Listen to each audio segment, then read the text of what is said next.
What is up, everyone, and welcome back to the Fast Life Podcast, which is brought to you by Simpson Motorcycle Helmets. You guys should be following them on Instagram to see all the badass things that everybody in the world is doing to these helmets, and they're badass. I rock them every day when I ride, so maybe you should try that too. Check them out, simpsonmotorcyclehelmets.com. You can see all the options, finishes, models, and visor options as well. Check them all out. And, get you one of those.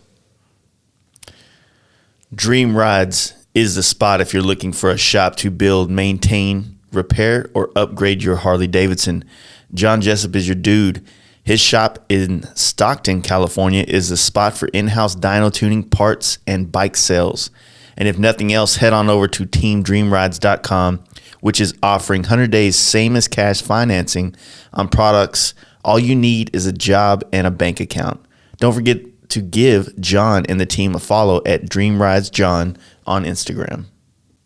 Lexin Moto is growing fast and looking to onboard new dealers in 2020. So whether you're a small independent shop or a 20,000 square foot mega store, Lexin Moto has a partnership that will work for you. With awesome new gear and more on the way, Lexin offers very competitive dealer margins, fast shipping, and great customer service. Email them at sales@lexinmotorcycle.com and be sure to check them out on Facebook at Lexin Moto USA and Instagram at Lexin Moto. Don't forget to use Fast Life at checkout for all your orders and save yourself 15% off. Go check them out, guys. Paint Huffer Metal Flake is the flake of choice by many, if not all, top painters in the world. Check out painthuffer.com to see the vast amount of color options and many other products to help you in the custom paint process. And don't forget to use FastLife12 at checkout for 10% off. Follow Paint Huffer Metal Flake on Instagram and check out all the works of art from many artists from around the world. It's 2020. It's winter. It's time to upgrade that bike. One of the best mods you can do is a Thunder Max computer upgrade. Its ability to auto-tune to your bike's upgrades and riding conditions without the need of a dyno make it, in my opinion, a superior product. Do you want to install your own cam or big bore kit but don't have access to a dyno? Then Thunder Max is your go-to for reliable performance. To check out their ECM applications and many other products to give your Harley Davidson some new life, head on over to shoptmax.com and follow Thundermax EFI on Instagram. Big Bear Performance is the go-to for high-quality performance products for your Harley Davidson. Along with being the industry leader in Olin suspension, sales, service, and tuning, check out bigbearperformance.com, and you can always give Kevin a call and get the info and answers for your motorcycles upgrades at 909-479-7788, and check them out on Instagram at Big Bear Choppers. BoostedBrad.com is a great place to spend that tax return. From his Destroyer riser setup, bagger mid controls, to his bear trap pegs, Brad has a product for any budget. Check all the products out and some pretty sick ass apparel, in my opinion, at boostedbrad.com, and don't forget to use FastLife at checkout to save yourself 5%, and give Brad a follow on Instagram at boostedbrad. Yeah. What is up, everyone? Welcome back to the podcast. I am back from California. We got quite a few recorded, going to be releasing them over the next couple of weeks, and this one is the one that we recorded during the shop party weekend with Curtis Hofmann, one of the originators in this whole performance bagger movement, and someone that, I've known of for many years in the big wheel world and just the custom motorcycle world in general. So really love the friendship that we've been building over the last couple of months, and really had a good time having him on the podcast. I want to thank all of you guys for the support on the Patreon. We are going to be giving a Lexin Moto. I don't know what they're going to give you. I'm sure it'll be something you want, but basically a care package. It's going to come to whoever, wins this deal from our Patreon. So if you want to get on the list to be able to win some cool shit like this, head on over to fastlifegarage.com, and on the front page, there's a link to become a patron supporter. $1 a month is all it takes. And basically that support there and the support that we get through, you checking out our dealers, our sponsors, is what helped make this trip that we just took possible. We were able to go see San Diego Customs and Lucky Dave's and the legendary Danny G and, so many other badass people because of the support to this podcast. Otherwise, it would be almost impossible to be able to afford to do all that type of stuff. So I appreciate what you guys have been doing for us to help this grow. And one last thing that I'm realizing that I need help with is, whatever platform you listen to this podcast on, whether it's Apple or Stitcher or, Spotify or whatever, if you could just go rate it. Apparently that's the way to get this podcast into more listeners' ears through the podcast world, is just, the rating and the reviews. So if you really dig this thing, I'd really appreciate it. It'll help this thing grow and help it do more and all that type of shit. So anyway, yeah, we're here. I feel like I want to say more stuff, but I don't have anything to say. So I'm just going to stop it here and let's get into the podcast with Curtis Hofmann. Hey guys, you ready to let the dogs out? Fast Life Podcast Life.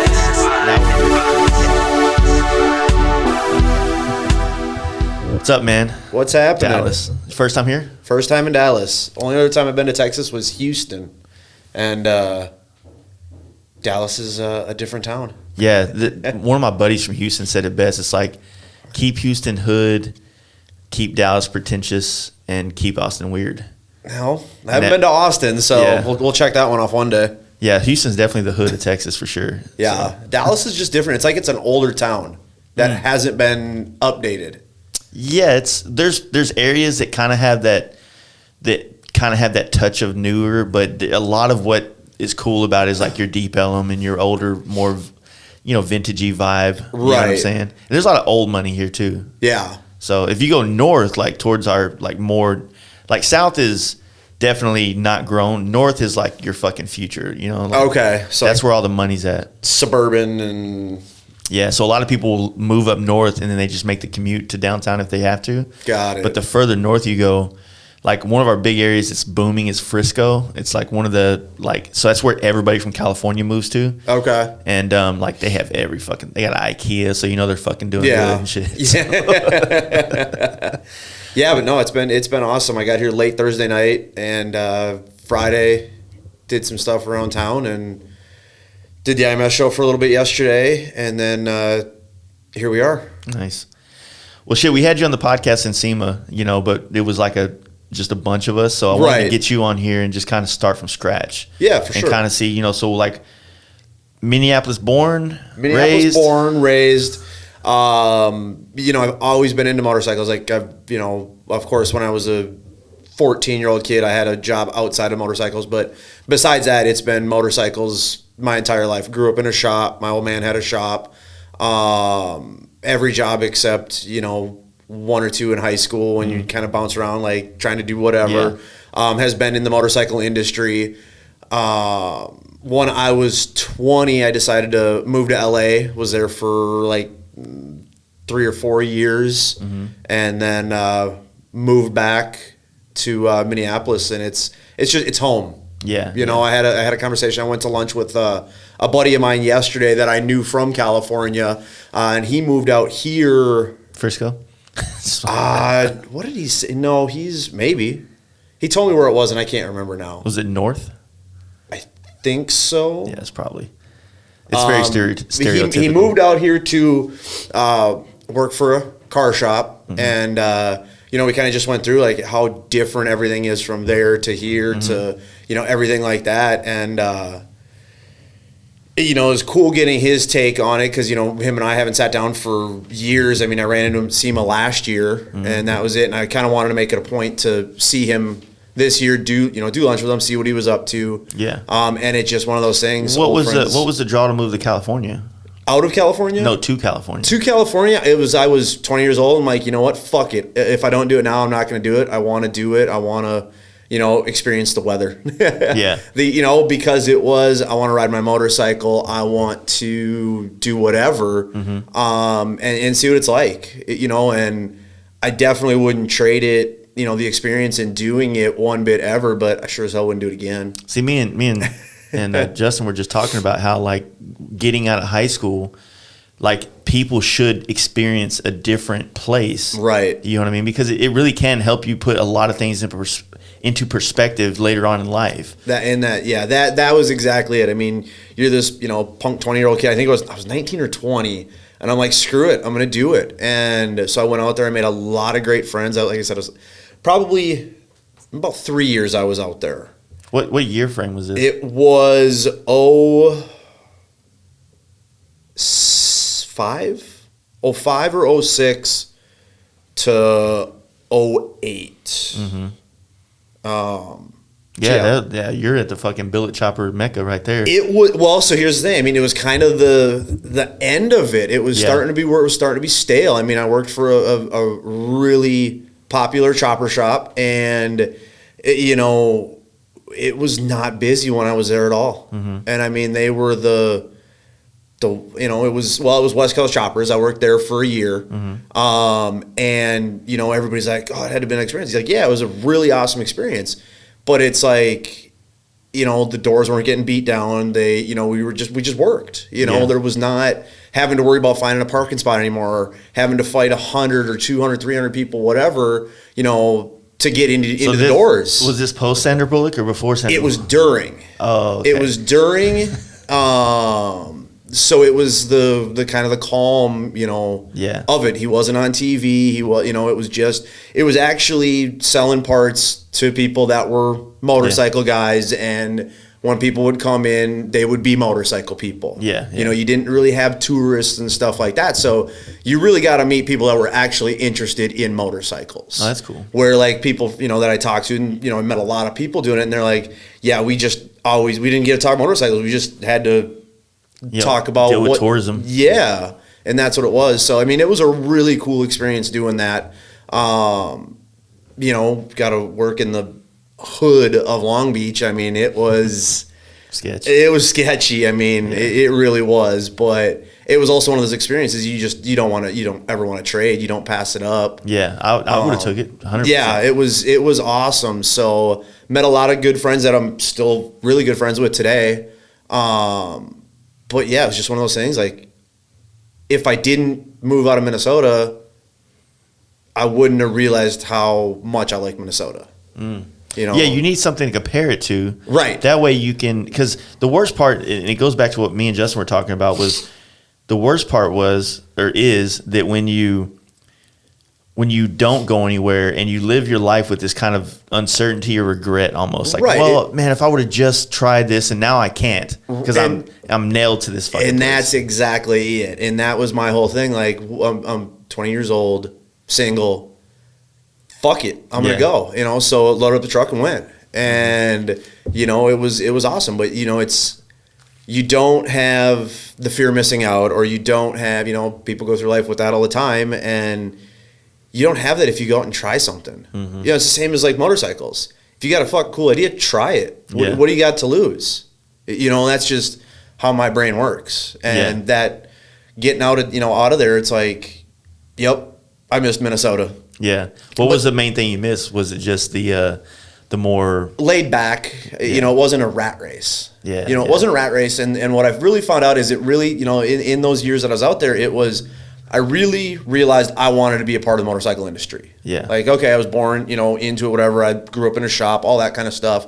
But 20 years old, you don't know what the fuck you want to do. Yeah. So I'm like, okay, I really want to do this. I want to do my own thing. I want to be creative and do my own thing. And I realized that it probably wouldn't happen in California. Yeah. Where you can't afford to, rent. You can't afford taxes. Employees. You can't afford fucking anything. Yeah. So that was like, okay, if I want to do this, I can go back and I can carve out my own niche. Yeah. That's smart. Yeah. And so I got to put up with winter. You figure out ways to do that. Yeah. But I mean, the whole thing about California is, the weather is awesome, but to me, that's about it.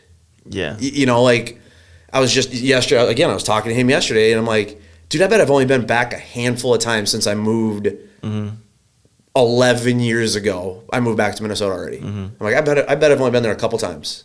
And he's like, really? I'm like, yep. He's like, you just aren't into it anymore. I was like, nope. I don't know what it is about it that's such a draw for me. I mean, there's kind of this kind of like when I'm there, I feel like energized to like go, you know? Like it's like something in the water there, like you're drinking fucking 5-hour energy the whole time, you know? Right.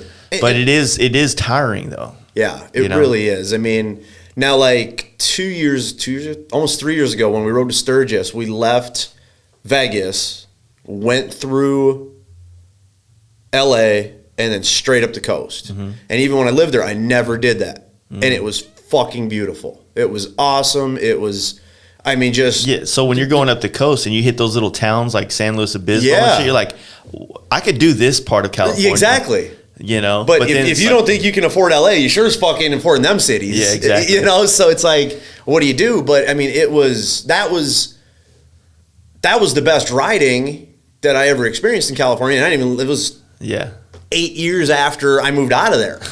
You know, so it was just kind of, it's a rat race. I mean, a lot of people like it, you know, and I liked it while I was there, but I got burnt out. You got a lot to lose too when you're out there. I mean, one mistake can put you on the street very quickly, and there's so many people that mistake can get filled up by somebody else. That apartment can get rented out. That job can get filled. Yep.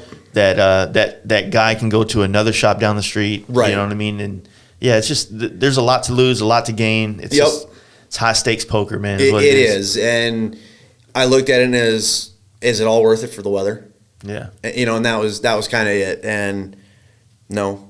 Yeah. You know, being in the center of the country has its advantages. You know, like for you, it's not bad. I mean, for me, we're kind of like the opposite ends here. So you're north, but you still have the center of the country ability to kind of go wherever. Right. And we're at the south, but have the same ability. Same thing. Yeah. And I'm really starting to learn that, you know, being in, you know, the Midwest or the central region of the country for business is pretty damn convenient. Yeah. You know, because, okay, you got, you know, if we're shipping parts to California or the East Coast. Same.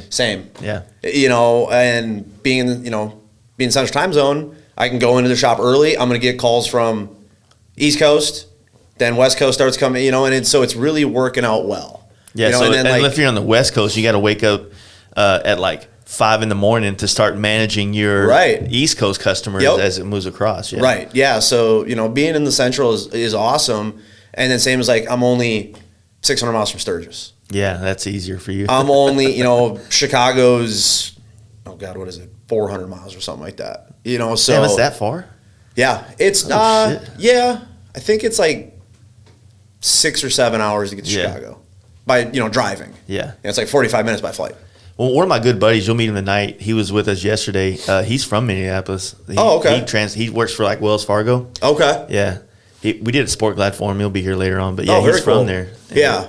He said like snowmobiles is a thing up there big time, you know? Yeah. I bought a snowmobile a couple years after I moved back, and I just, for years I haven't even ridden it. It just sits in the corner.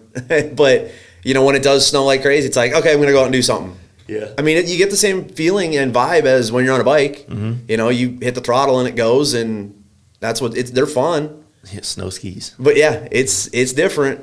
It really is. So when you came back from LA, like, was it like you had a plan for the shop or the direction you were going? And this is probably like right at the cusp of when baggers were starting to kind of become a big wheel thing. Right? Yeah, it was. It was right then and there. But see, you're also in Severed Ties. Yep. And all the C10 or all the truck thing too. Yep. So what's up with that? So it's one of those things. Like, I've always told everybody, trucks were my hobby, motorcycles were my business. Yeah. So, you know, when I built a handful of mini trucks, you know, when I was younger. The last thing I built was already, 3 or 4 years ago. I built a Lincoln Continental, a 61. Mm-hmm. But as it always goes, business takes over and, life takes over. So I don't do a lot of it anymore. Mm-hmm. And that was what was cool. Like yesterday was meeting up with my buddy. old severed dude as well. Yeah. That's now, he's not super into mini trucks anymore, but if you were into mini trucks in the early 2000s, you knew his truck. Yeah. And now he's working on hot rods and CT's really big into the C10s and trucks and stuff like that. And we kind of reminisce about it and we're like, dude, we wouldn't trade those memories for anything because everything turns into contacts, and it seems everybody always starts in mini trucks if they're custom. If they weld. If you're true and true Or paint too. Custom, like mini trucks were full custom. Yeah. Everybody, it's not a 32 Ford or something like that, but mini trucks, I mean, you look at the hot rod world today, what hot rod dudes are doing today, they weren't doing 20 years ago, but mini trucks were. Mini trucks did influence a lot of, what's out there today. And I'm the first to admit it. And my buddy yesterday, he was like, dude, when you're building bikes, we could absolutely tell you're a mini trucker. If you knew anything about mini trucks, lay frame bikes and hiding everything and shaving everything and making sure that one hole is missing and stuff like that, that you do on your bikes, it translates. It shows that you're a mini trucker. And I'm like, yeah, all those little, shave a door handle here, hide this there, body drop this, stretch this, French this. It all translated. I mean, I'm 100%. That came from my mini truck background. Yeah. It really did. And that's where it was a different take on motorcycles, I thought. A lot of the, chopper guys they weren't mini truckers. So they just had this, we're going to build everything out of billet and we're going to go to this machine shop and all that, which is badass. But it's just like this block that was conformed into a motorcycle. It wasn't, it was absolutely custom, but it didn't have, I don't know, heart and soul or something like that. I mean, that kind of a deal, Just got to hit it with a hammer once. Right. Now it's got soul. I mean, I'm the first to admit, like, I fucking love walking into a machine shop and watching machines run and watching these dudes that have like even more OCD than I do, but it's a completely different thing. Yeah. I mean, I'm so fascinated. And then they come into my shop and they're like, "Oh fuck, did you do that? Like, what are you doing? Like, can I just sit and watch you for like?" And you guys think I'm crazy because I want to watch you guys machine shit. Yeah. So you right click right here. Right. Yeah. Drag. Right. Yeah, it's a different thing. But, dude, all that shit's fucking fascinating. Dude, sometimes I sit there and watch my vinyl cutter just cutting shit. Right. I'm like, where are you going next? Oh, I knew you were going over there. Right. Like watching the tool path go back and forth. Yeah, and I think, like, I'm really hard-headed when it comes to, like, my opinions and what I'm like, I just think there's a cool niche in fucking everything. Like, I can't go out there and paint a car, paint a bike or anything like that. And like, I'll go over to my painter's place and I'm just like, holy shit. Like, how the fuck did you do that? I've been wanting to do this meme where it's like you take like a couple cans of paint and you just show like the pan, like it open. And then the next part of the meme is this very intricate paint design. Right. And be like, until you can turn this shit right here into this shit right here, don't fucking talk about how much I charge. Right. And it's the same thing if you take a block fucking of aluminum, or you take a fucking straight piece of fucking sheet metal, right, and you wrap it and turn it into something. It's like, until you could do that, you don't get to dictate how much I charge exactly, 100%. I mean, that's just it. I mean, I'm a really firm believer in if you know and are willing to put 100% into something, you can kill it. I mean, you don't have to have this. You don't have to be a jack of all trades. You can be a master of one. Yeah. And you can kill it and just, and I tell everybody that. I'm like, I have no interest in doing everything myself, because if you try and do, and there's people out there that can do it, but they're very far and few between. Yeah. But I'm going to focus on what I want to focus on, and I can provide the best I can. Mm-hmm. You get guys out there that I'm going to do everything, and it's like, well, dude, you missed this, you missed this, you missed this, you missed this. Mm-hmm. And it just, the end product is a different product. Yeah, yeah. So there's that, and there's like, for me, like, I never grew up with in the paint work. Like, technically, I'm one of there's a handful of people out there that can do everything in the custom paint world, right? Because it's very compartmentalized as well. You'll have your airbrush guys, your graphic guys, right, your painters, and your pinstripers. Yep. But not having friends that pinstripe or airbrush, you have to learn how to do all right, these things yourself. So I'm thankful for that. Right. But then when it came to like working on bikes, you know, I guess the mentality that I took from helmets, I wanted to be able to know that I could do this, you know, and so I go down rabbit holes myself but I'm also not like 100%. I tell everybody this. I am a master of none of the things I do, but I'm really good at doing all of them. Right. You know what I mean? You know, and the other thing is too, like, running a business and trying to do everything is completely different than if you got one bike in your garage and, you know, you're true. You're whatever by trade. You're a machinist by trade, just because those guys have incredible attention to detail. Mm-hmm. Those guys, they can do it all, but they have one bike to work on, and they don't have to worry about customers, and they don't have to worry about all the running a business side of it. You can say, and it doesn't matter how long it takes them to do it. You know, I bet any three of us sitting in this room right now, if we only had one bike to worry about, we had unlimited time, and money, we could do it. You know, we could do it, but you have these constraints and, you know, almost for lack of better words, handcuffs on you where you got to realize time management. Yeah, time management and, like, you know, affordability and availability of things. Right. A lot of things come into play for sure. But yeah, that's fuck, man. Like, that's what we all dream about, right? At night, if we had, you know, whether it's building a car, or truck, or a bike, or fucking anything, like building a shop, like dialing in your shop. You just finished doing some remodeling of yours too. It's like, man, if I just had more time and more money, you already have it spent. Like, one thing I tell my wife all the time, because she bitches about me spending money, I'm like, all right, babe, right now, 10 seconds, $1,000, what are you going to spend it on? I don't know. No, I don't. I'm like, I got 15 things I can rattle off. And then if you want to bump it up to $5,000, I got another 15 things that's gone as soon as I get that $5,000. So and it's almost like it's, you know, you get to that point where it's not even fun stuff anymore. It's like, I need this to keep working or to do the next step at work. Like, you know, $5,000, fuck, I could go buy a Suburban or something like that and start tinkering with that. But I'm going to throw it back in the shop, you know, and that kind of a thing. So, you know, it really changes a lot too. That's the most adult thing to ever do.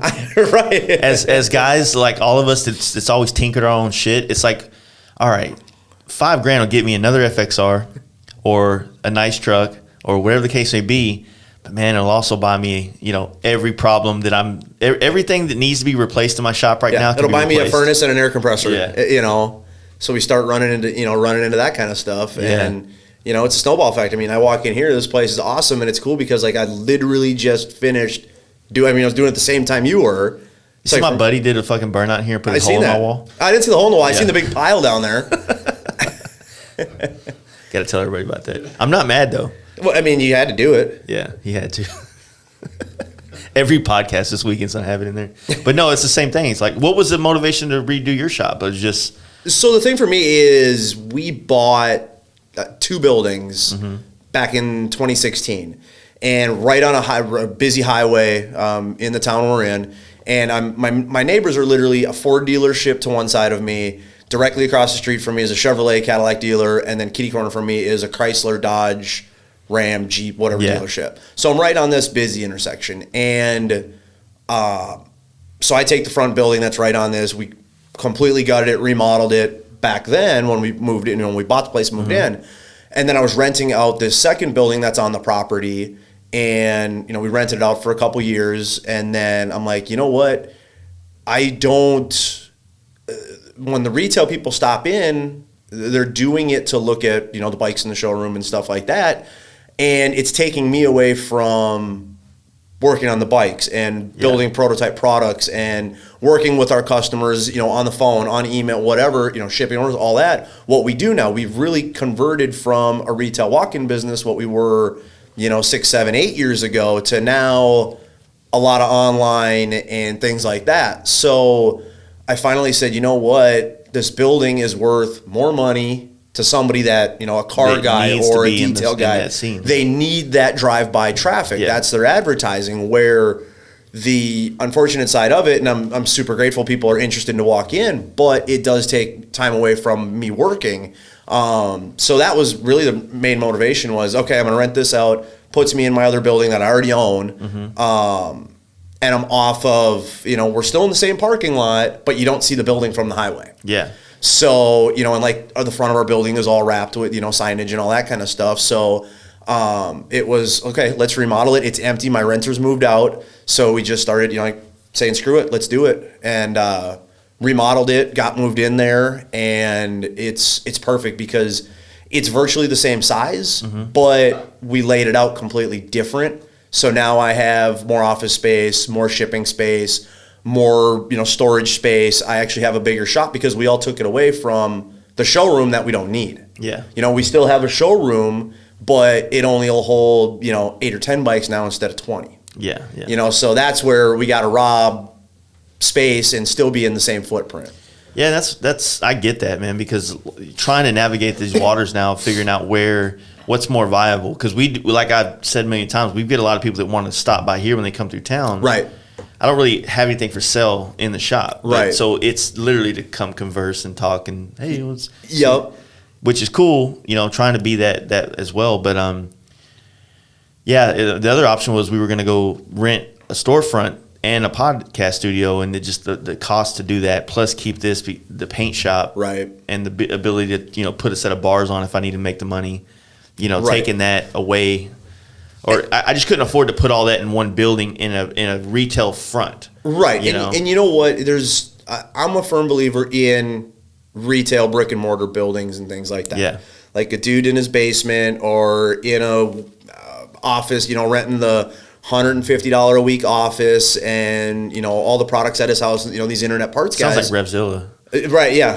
I mean, there these places like that, like I'm not into, like, for us, I mean, we offer dealer pricing, we offer, all that, but I'm really particular in who we sell to. Like, you have to fill out a dealer app, you have to have trade references and things like that, and you also have to send me pictures of your business. Yeah. And that makes it where the point of dealer pricing is to take care of people's overhead. That's the point of it.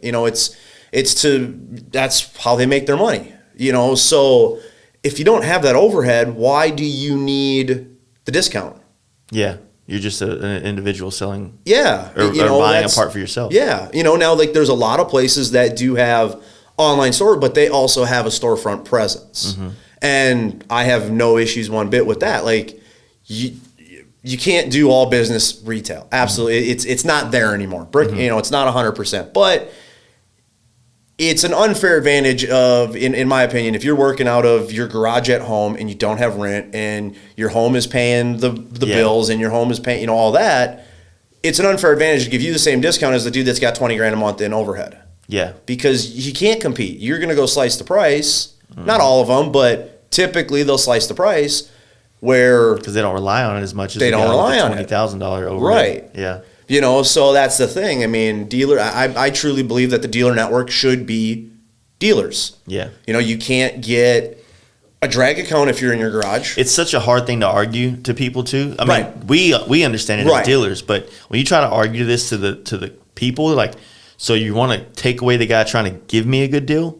Right. And like, I was like, you don't understand that good deal. And I've always said this, like, you're going to buy your shit online until you need a fucking tire replaced in some town, and bike shops don't exist anymore. Right. Because, you keep buying your fucking tires on Amazon, and guess what? Nobody's going to put tire machines in the shop because there's no profitability in owning one. Right. So when you have a $4,000 tire machine, you have to pay for it by charging fucking $80 to put on a front tire. Right. That's how commerce works. Yep. And if you take all that off the table, then you go buy yourself a tire thing. Because guess what? Most of the discount tires and shit, they won't touch motorcycle wheels. No, and then a lot of in our area and a lot throughout the country, they won't. And I'm case in point. I'm the same way.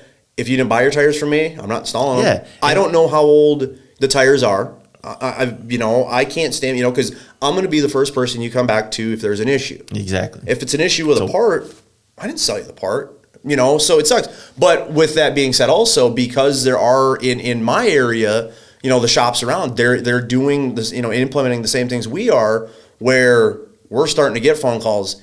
Hey, I was looking online, but can I buy it from you? I want to be able to walk in. Because people are getting burned on the internet. Yeah. They're getting, it's a good deal. Well, what's the old saying? If it's too good to be true, it probably fucking is. So we're starting to get guys calling and walking in and stuff like that. And even with that, it's good to see. Yeah. Because they're starting to realize, and when we did a lot of service a couple years ago, I had a guy, I actually had my old man working with me. He did all the service work. And when we were doing that, and when we would do it, we were within $5 to $10 of a tire as the internet. And for that $5 or $10, we'll actually mount it, we'll actually balance it, we will stand behind it. If there's a warranty issue, you get to come to us. If you have an issue, you get to come to us. Yeah. So for $5 or $10, you're worried about $5 or $10, and you don't get any of what I just said. Yeah. And the guys are like, okay, just get me in, let's do it. Yeah. So I think it's slowly going back that way, because I think people are tired of getting burned. Well, also what it's also done is it's made the cost of getting a tire put on so high, because people have to make they'll be like, oh, I don't want to go to a dealership because they're going to rip me for $150 to $200 to install a tire unless I buy it from them at full rip. Right. And then then it's $20. Yeah, it's so much more expensive by not supporting these places, because then they have to justify, if your machine, those things are fucking hundreds of thousands of dollars. Yep. And if you don't use it, you still got to make that payment on that motherfucker. Yep. It's another house in your house. Right. Yeah, that's just it. And that's where, like I said, it's starting to get, we're starting to see it. I've actually, in Minnesota, we've got in Minnesota what I call the dealership custom scene. Yeah. Which there's nothing wrong with that. But it's, your guys are putting on, maybe a 21-inch front wheel, bars, a seat, and exhaust, all and an air screaming eagle shit. Yeah. Well, and you get that, but the cool thing also about the industry right now is a lot of guys are sending people out in vans, these aftermarket companies, and they're hitting the dealerships, and the dealerships are responding well to it. And, in Minnesota, we don't have the California emissions or any of that kind of stuff. So you can have, whatever you want. So we see a lot of that. So with me, I don't get a lot of, performance baggers in Minnesota. There's none. Yeah. I've got, I literally, in the state, we've been building bikes for guys out of state, forever, but I've got one guy that's a local performance bagger dude that wants what we're all doing. Yeah. Carbon fiber, shocks, bars, suspension, stainless, and, all that kind of stuff. I've got one guy, that's local. Otherwise, all the other bikes that we do is out of state, shipping them in, trailering them in, whatever.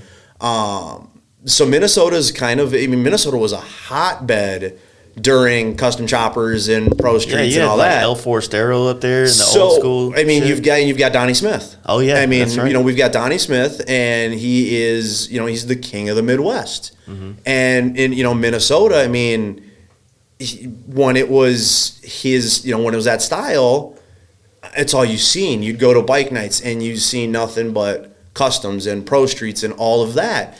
And those guys are getting older, and they didn't convert, maybe a handful of them converted into big wheel baggers, but they're definitely not converting into performance baggers. They're not, we've still got, Donnie's still kicking and kicking ass, and he's still building bikes, but the Minnesota scene isn't what it was 15, 20 years ago. It's that okay boomer shit, right? It's just older generation. It is. Yeah. And, they're, Donnie's still building bikes, his style, which is awesome, because there's not many guys that don't have to transition into something else. Exactly. How fucking cool is that if any of us could be the guys that, started the custom motorcycle scene and didn't have to convert into something else. Yeah. Donnie, Parowit, Ness, they're all doing their same style from when they started. Yeah. And with trends changing, same as Jesse James, he's still building his style. You know, so when you have that distinct style, there's nothing cooler than that. How do you think about? We were just talking about. How do you think about him and his performance bagger when he hates baggers? It made it so public that he hates baggers. It's like now that he's got a performance bagger, we're validated. So here's the thing. When I worked there, he had a turboed Street Glide. And he had, I mean, he's done stuff with Kevin at Big Bear forever. So I think it's cool. Oh, yeah. I mean, like I said, his Street Glide, I don't know if he still has it or not, from when I was working there, was, Trash Turbo. And I mean, he was making bagger parts. When I was there, he was making bagger parts. He was making floorboards and brake arms and shift arms and pegs and, all that kind of stuff. So I think it's cool to see other people's takes on baggers. I think it's cool to see everybody's take on any style of motorcycle. I really do, but I think it's cool because at the end of the day, people are realizing that these bikes are built to ride. You don't have to have a Dyna or an FXR or something smaller to go rip and have fun. That's what's cool. And the more people, like we were talking about yesterday, for a lot of us, it's easier if you've already. It's hard to go from a bagger to something else because there's so much convenience and just so much shit on it that it's hard to do without once you've had it. Right. Like,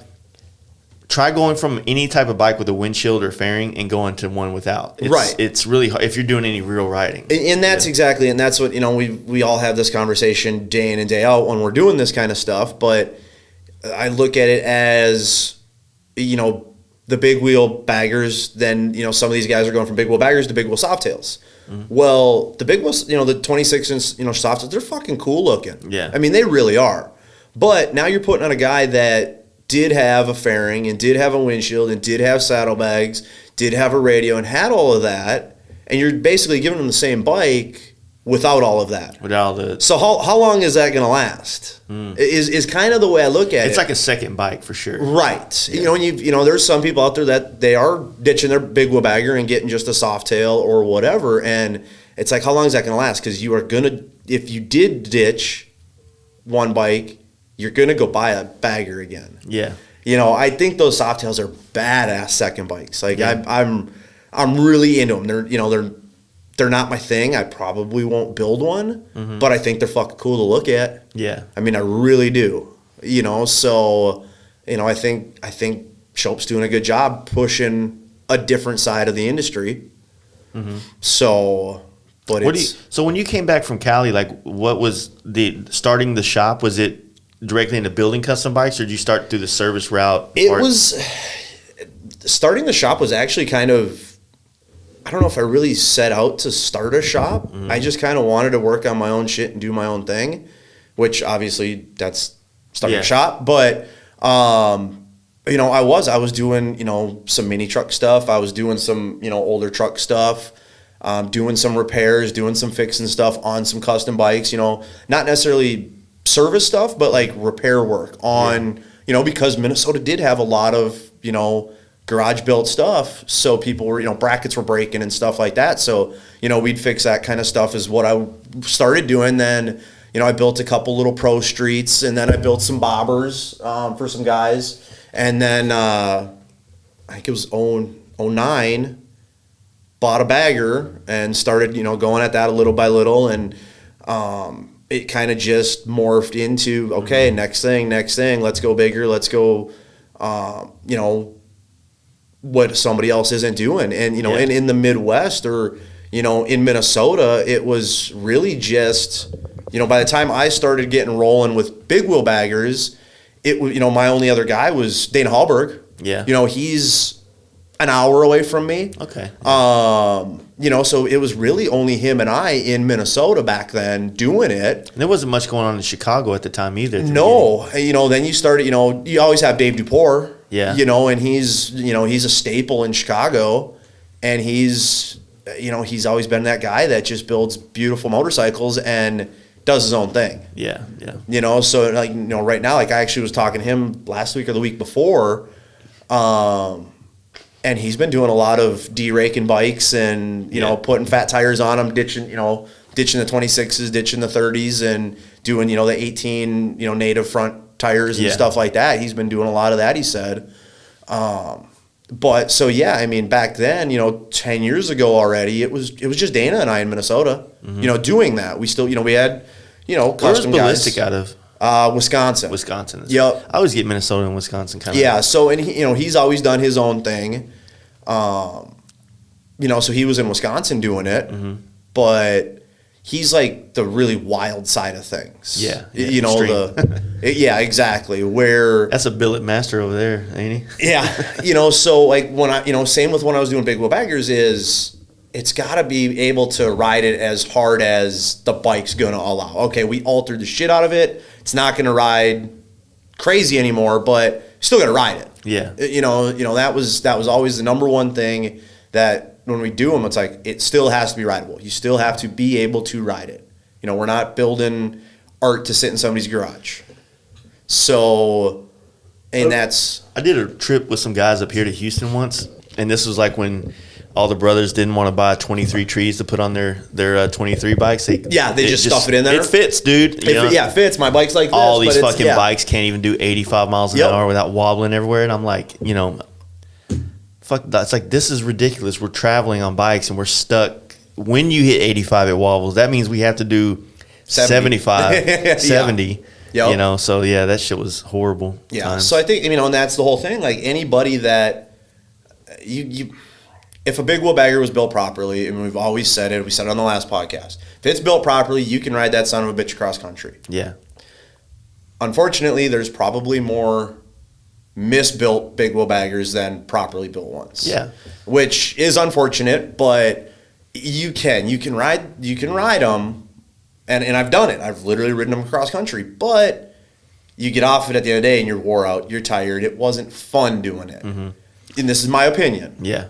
Where hop on a performance bagger and fuck, this was a blast. Yeah. This was awesome. Like we lightened it up, we've changed the ergonomics so you're comfortable and things like that, and you can keep going. Yeah. That's what we've been talking about is how like the stance of the performance bagger thing with the seats and the bars and whether you're on mid controls or not, like that is comfortable, and I can fucking rip 1,000 miles like it ain't nothing on that. Where if you're sitting like stretched out like this, hey man, it's been 50 miles. I need to hop off real quick. Yeah. Yeah. Nothing wrong with it. It's a different type of bike. Yeah. And I've always said this, there's a different experience traveling on every type of bike. Right. I hope that I can experience like a real chopper across country. Right. Even though I don't know if my body will be able to handle it, I still want. I would love to say that I've ripped. I mean, even on rigid, I'd love to say that I've done it. You know what I mean? Just to say like, yeah, this one time, I'll never fucking do it again. But, right? Yeah. I did it like that. Those kind of things, those kind of comments mean a lot to me. You know what I mean? Saying I did that type of shit. Well, and that's the thing. I mean, you look at. I mean, I think it's really, like you promote and you push and you let everybody know, fucking ride your bike. You know, go out, ride it, and have fucking fun.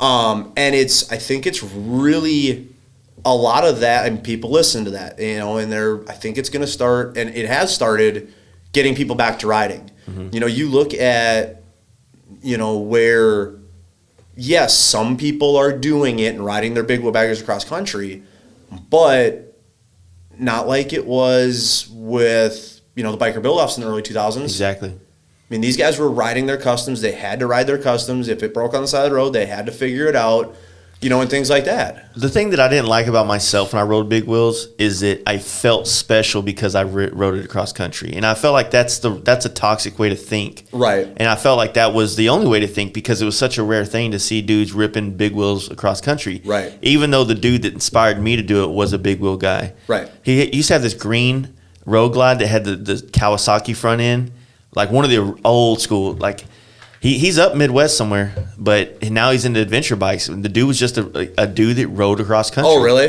Yeah. Okay. And I've been trying to get him on the podcast forever, but yeah, I mean, he did it. And he took pictures all over the place. I was like, that's fucking cool. Right. And I wanted to do it, and that's the bike I had, so I did it. And then when you would show up to these events, you would kind of have this elitist attitude because you rode there and nobody gave a fuck. Right. So it was just a toxic, stupid thing for me. Right. And now it's just like, it's just cool that we're all doing it. Right. And I think that's better because on the way to start, just me and Steve Chamberlain were saying, it's like, look, we felt special until we pass hundreds of other bikers coming to Sturgis on their bikes. Right. It's not like we're the only 3 that did it. Like millions of people do this all the time. Right. You know, just you should do it too. Right. Instead of like doing your Instagram and your fucking like, you know, stereo competition shit, just go ride your bikes, man. Yeah, and that's just it. I mean, and it's, you know, I won't knock anybody for doing something that I'm not into, and like the stereo dudes are killing it right now. I mean they are. They're absolutely killing it, but it's not a motorcycle really anymore. The only thing that makes it a motorcycle anymore is it's got 2 wheels. What happens, what I've noticed it happens, and it happened with the big wheel thing, and I think it might have happened in the chopper thing too. I wasn't attached to it enough to know, but when people start spending a lot of money and they don't get anything out of it, right, it devalues the idea of doing it. So when Big Wheel Bagger started, it was a lot of money and you had quality shops building it. Right. Then the products got devalued or you know, made cheaper. People started undercutting each other, doing cheaper work. Yep. And then it devalued the thing. And then what happens is like, yes, you were able to get your big wheel built for 10 grand versus the 25 to 30 grand it would have cost. But that came at a cost of reliability, quality of products, rideability, all these things. And so you know, that 10 grand might have been, that's it. Like, you know, I just pulled 401k money out. I just saved up for 4 years. I finally got it. And then it's a horrible experience for this guy. That's just it. And he never wants to build another bike after that. Right. And that's where I've actually had a couple, you know, customers that have walked in, actually not customers, but people walking in the shop that have said, oh, well, how much is that bike worth? And I tell them, and they're like, that's it. I'm like, yep. Like, that guy's probably never going to build another bike again, right? I'm like, it's a catch-22. You get some guys that they've got the money and they don't care and they just want what's cool or what they think is cool. Mm-hmm. And then you do have guys that did buy it and, you know, they got burned and they won't do another one. Bad taste. You know? Yeah, they'll have, you know, some guys will get a bad taste and some guys. That's why I've always said it's very important for us as industry people to be mindful of that. Yeah. Because you want to create, you know, you want to create people, even if they're in big wheel shit now, you want to inspire them to want to try this type of riding. Right. Instead of, you know, like we make fun of the big wheel shit, but I mean, realistically, it's all about trying to get people to evolve with us and the motorcycle scene. Right. And reigniting the passion for motorcycles as it goes along. Right. And I think, I mean, like, you know, big wheel versus performance bagger, I mean, there's a huge difference in the mindset or the mentality of who's either A, building it or B, riding it, because a big wheel bagger they're being built for show. You know, they're a show bike that you can ride. Yeah. Where a performance bagger is, you're building the bike to ride, and it's only appealing to the other guys that like it. You know, and you can put it in a show because you're proud of it. It's a badass bike. Well, it's not flashy. It's not whatever. Yeah. Well, I think it's on the come around of like people opening up to the change of how it looks versus your traditional road glide or street glide with ape hangers, and now you see these T-bar things, and it's been something that, you know, if you've been riding Harleys for 20 years and you've been running ape hangers and you're Ape Hanger Doug, you know what I mean? That's your nickname, and all of a sudden now everybody's riding T-bars. You're like, what the fuck happened to ape hangers? You know what I'm saying? Like, I'm an ape hanger guy. Yep. I'm doing the exact same thing right now with T-bars. Yep. As I'm talking about Ape Hanger Doug. You know what I mean? Right. So, and that's the thing. I mean, you look at it and it's, you know, like when we're building the bikes that we've built only a couple of them, only a handful where we've built performance baggers to the same level of detail and attention to, you know, every little thing in a performance bagger as we did in big wheels. Mm-hmm. And even those bikes that I can do the exact same thing, hide this, shave that, do everything where you can't find anything. Yeah. And I can put the performance bagger that's done like that next to one of the big wheel baggers I did like that. They're looking at the big wheel bagger first. Yeah. You know, and they're the exact same quality and design style. Even cost. And cost. Yeah. But they just look completely different. You know, and that's where it's a different deal because, you know, and it's tough because a lot of guys, well, that bike's getting attention, this one's not. Yeah. You know? This bike's also built for a different purpose. Mm-hmm. You know, where that one's built to have everybody flock to it. This is built to have the attention to detail, but turn the key, hit the button, and go. Yeah, exactly. You know, it's a whole different deal. It is. It really boils down to where do you plan to enjoy motorcycling? Right. If you want to just in go a to close show, quarter yeah. rally like a Galveston, or like if you're only staying in Sturgis. Yeah, if you're in it for weekend riding and bike night on Wednesday nights and going to the shows and Sturgis stuff, that's fucking awesome. More power to you. But if you want to get out and ride, build something to ride. And there's also the aspect that a lot of the performance bagger stuff that's going on is you're not cutting necks, so you're not like. Well, I'm recutting them. Oh, you are. So you're not changing you're not altering the state of the motorcycle so far that you can't come back from it. Right. You know what I mean? And I think that's an important thing to think. I mean, I was never into the bolt-on neck shit. Same here. I was like, if I do a big wheel out of my shop, it's getting cut. Yep. Because that's the only way that it's ever ridden right. Correct. That's how we were. And so, and everybody was like, oh, well, what about my warranty, blah, blah, blah. And that was, a whole nother story. But, you're changing 90% of biking. You're worried about your warranty. Yeah. Had that conversation. You're going to hide everything else? What about the 4 speakers hanging out of your fairing right now? Yeah. That's going to... Or the motor, or Nowadays, you just get a fucking flash computer. Done. But, I mean, that's just it. I mean, it's different. And I don't know until or if people realize, just because it's not 10 feet long, it can still have the same detail, and you can go out and thrash it. Yeah. And that's what I love about it, man. Because I don't know how this works for everybody, but when you ride bikes forever, we were talking about, because he was in sport bikes too, and I did the fucking, the wheelie thing. Right. And I was like, man, that's been fun, but it's so illegal. And if I get caught, the things that they're doing to you now, it's getting so much more and more. There's a lot more at stake. And plus I'm getting older. So more things in my life are at stake. And then it turned into drag racing. And anytime anybody gets into drag racing, it's fun at first until you realize how much money you have to pay to compete. Right. And then you're like, okay, well, not for me. Then I got into show bikes, and that's something else that is expensive, but you kind of have control over how expensive it is. Right. And there's a little bit open to interpretation of creativity. Yep. So I found my niche or my happy place in that. But then the bikes, the scene attached to the bike would dry up, or it would get unmotivational to be around, right? And so then I'm like, well, fuck, man, I guess sport bikes are kind of dying, so... you get into Harleys. And I'm like, fuck, man, it's a whole new world. It's crazy. It's different, and it's different riding, and when I was ripping those fucking Gixxers, you could have never told me I was going to be on a fucking Harley. Right, yeah. And the thing, what I've been seeing lately is you've got, we all used to, progress, throughout time and age, the different bikes you're going to ride. You get guys, start on a dirt bike, and then maybe they'll get a sport bike, and then they'll jump to either a Softail or a Dyna, and then then they're to their bagger, and everybody always kind of ends with a bagger. I feel like I'm going to end on an adventure bike though. Oh yeah, 100%.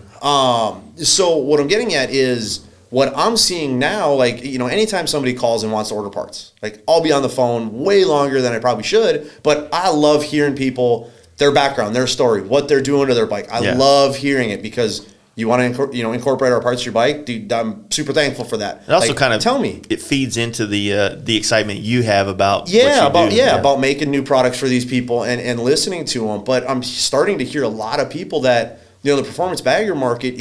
They're younger guys. Mm-hmm. When we were building big wheel baggers, they were older than me, considerably older than me. Now, I'm not even 34 years old, and a lot of them are... damn it, I'm old as fuck. Well, a lot of them are considerably younger than me. Yeah. And so a lot of them, instead of where we all kind of progressed with bikes, they're going from dirt bikes to baggers. Right to a bagger, which is crazy. That's awesome, but they're skipping all those steps, and there's nothing wrong with that, but it's crazy to see that because... Well, we also grew up where baggers had a stigma to them. Right. To where now, you got Sea Bear stunts out there ripping wheelies. Right. And then you got all the guys in the performance bagger scene just doing everything that looks fun. Right. The chopper scene, I feel like, really re-glorified the idea of traveling and camping and partying on bikes, right? Right. And then now it's we're doing it on performance baggers. We're doing it on baggers that have storage and all the creatures Right. of comfort that you want from like a car, Right. but without the car, Right. And you know, can still rip corners and have a good time and just you still get it, Right. And your chances of something breaking are way less. Yeah. So yeah, it's a different deal, but it's really cool to see and hear and listen that these younger guys are getting into something like that. Mm-hmm. It's also cool like seeing it kind of sweep across the country because you can notice it now. You can see it realistically just by watching social media. Yes, you can see when people start reposting things. Oh, this one's out of fucking Tennessee. This one's out of fucking Nebraska and things like that. And you're like, oh shit, like that shit's starting to go places. And it's small. It's fractional numbers compared to what we think because the funny thing is like we look at our Instagram and we think that it's a huge thing until we go anywhere in the world and realize that it's huge because that's all we look at. Right. If we followed a bunch of fucking other pages, it would look huge to us too. Like just looking at. You want to make a cool motorcycle product? Make a whip. Those motherfuckers sell out everywhere. Those little whips they put in the fucking thing. Yep. I don't want to be known for that, but I mean that's a profitable business, I think. Right. Yeah, and that's just it. I mean, is there whip pages like repost fucking intricate ass whips and shit like. There's so many different angles to the Harley Davidson market that. Performance baggers are this big. Yeah. Big wheel baggers were only this big. Exactly. But people thought they ruled the Harley world. They didn't. Kiriakin and Mustang seats and, performance, they ruled that. Their market appears to everybody where performance baggers are, like I said, this big and big wheel baggers were a fraction of the market. Yeah, exactly. Sorry, fucking everybody's like, what time do I get there? Do you need that light still? And do you want me to bring you food, babe? And I'm like, yes. That was Chamberlain, right? No. The food part? The food from the babe part, yeah. Yeah. No, it's fun, man. I don't know. It's exciting to see it grow and exciting to be a part of it. And that's what's cool. Yeah. And for me, when we, because we did, back in like 2014, 2015, we did, stretch bag, fiberglass stretch bags we were making. I painted a set of those before. All that, did you? Okay. Yeah. So when we were doing all that, that was, okay, I'm just sending out, I'm not paying attention to demographics and where it's going or any of that. Now that we're doing something different, it's like, okay, now I can learn from all the mistakes I made of not paying attention. Now I'm paying attention and watching demographics and watching where the product is going and, we're charting it, so for us it's, okay, this is a hotbed. I haven't sold a damn thing here. I haven't even got a phone call from this area. What's a hotbed? What's your hottest bed right now, location-wise? Probably Northeast. Seriously? So like Maryland, Maine, Massachusetts, New York, even up into Canada that way. So everywhere proper baggers is. Yeah. You've got that. International is getting really hot right now. For real? Yep. Nice. Yeah, international is getting really hot. We've Thailand shit, right? not even Thailand, but there, Indonesia, Germany, Russia, Norway, Switzerland, Dubai. I mean, it's all. Yeah, it's crazy because it's. Well, when Dubai starts, when those shops out there in Dubai start copying our performance baggers, then we know we made it. Yeah, they used to rip off so many fucking bikes that would get built here. Yeah, paint jobs to the T. Even like Italy. I mean, we've got a handful. Yeah. We've got some dealers over in Italy, and they're buying it. And Italy's known for carbon fiber and high performance parts and stuff like that. And so we're getting. I mean, and then Canada, of course. Like I mean, Canada's second, to U.S., but the rest of it, it's getting pretty global. That's cool. Where big wheel baggers, did you ever paint a bike for anybody out of country? I think the big wheel bagger thing, there was like Codeline. Yep, Fred. Yep, he was Germany. killing it out there in Germany, and that was kind of the biggest area it got big wheel wise. But then you had the Dubai cats. Yep. That and that was about it though. That was it. Where this, I mean, you go on social media and it's all over the world. I mean, like the Dyna thing it's even huge in Australia. Right. Which, yeah. Oh yeah. Which has been hard. Like you've never seen much of a motorcycle culture out of Australia. I guess. I mean, I could be talking on my ass. They've got more regulations than anything. For real? Yeah, and that's what really from what I gather and when I've talked to some people. I mean, we've shipped some stuff there, not a ton. I get a lot of, hey, do you make dyno parts? From Australia people, but I think they've got a lot of regulations over there. Is I think what ends up happening. Yeah, they're big into V-rods over there, dude. V-Rod is like is a Euro trash bike, dude. I feel like every dude that rides a V-Rod should pull their helmet off and then have like that Diane Wood haircut that's a mullet coming off the back, and then just wear like Russian jumpsuits. Or those Puma Ferrari shoes that. But. Yeah, I mean, V-Rod guy. It's global. I think more people are into, globally, I think more people are into actually riding. Think about this, though. The Dyna thing that happened, it's hard to say who coined the Instagram stardom of, like, motorcycles, but the Dyna craze kind of happened as Instagram grew. Yeah. Right? And it's really different to see a whole bike genre like grow through a social media platform with a timeline that we can actually look back on. Right. And that's really cool to look at it that way. And I mean, realistically, and I don't want anybody to take this the wrong way, is a bagger, a performance bagger is a grown up dyno. Yeah. I mean, it's the same fucking platform for, Harley's same thought process, the same design process, just it's smaller. You know, and it doesn't have the bags, and it doesn't have the fairing, and and it wobbles. Soda baggers.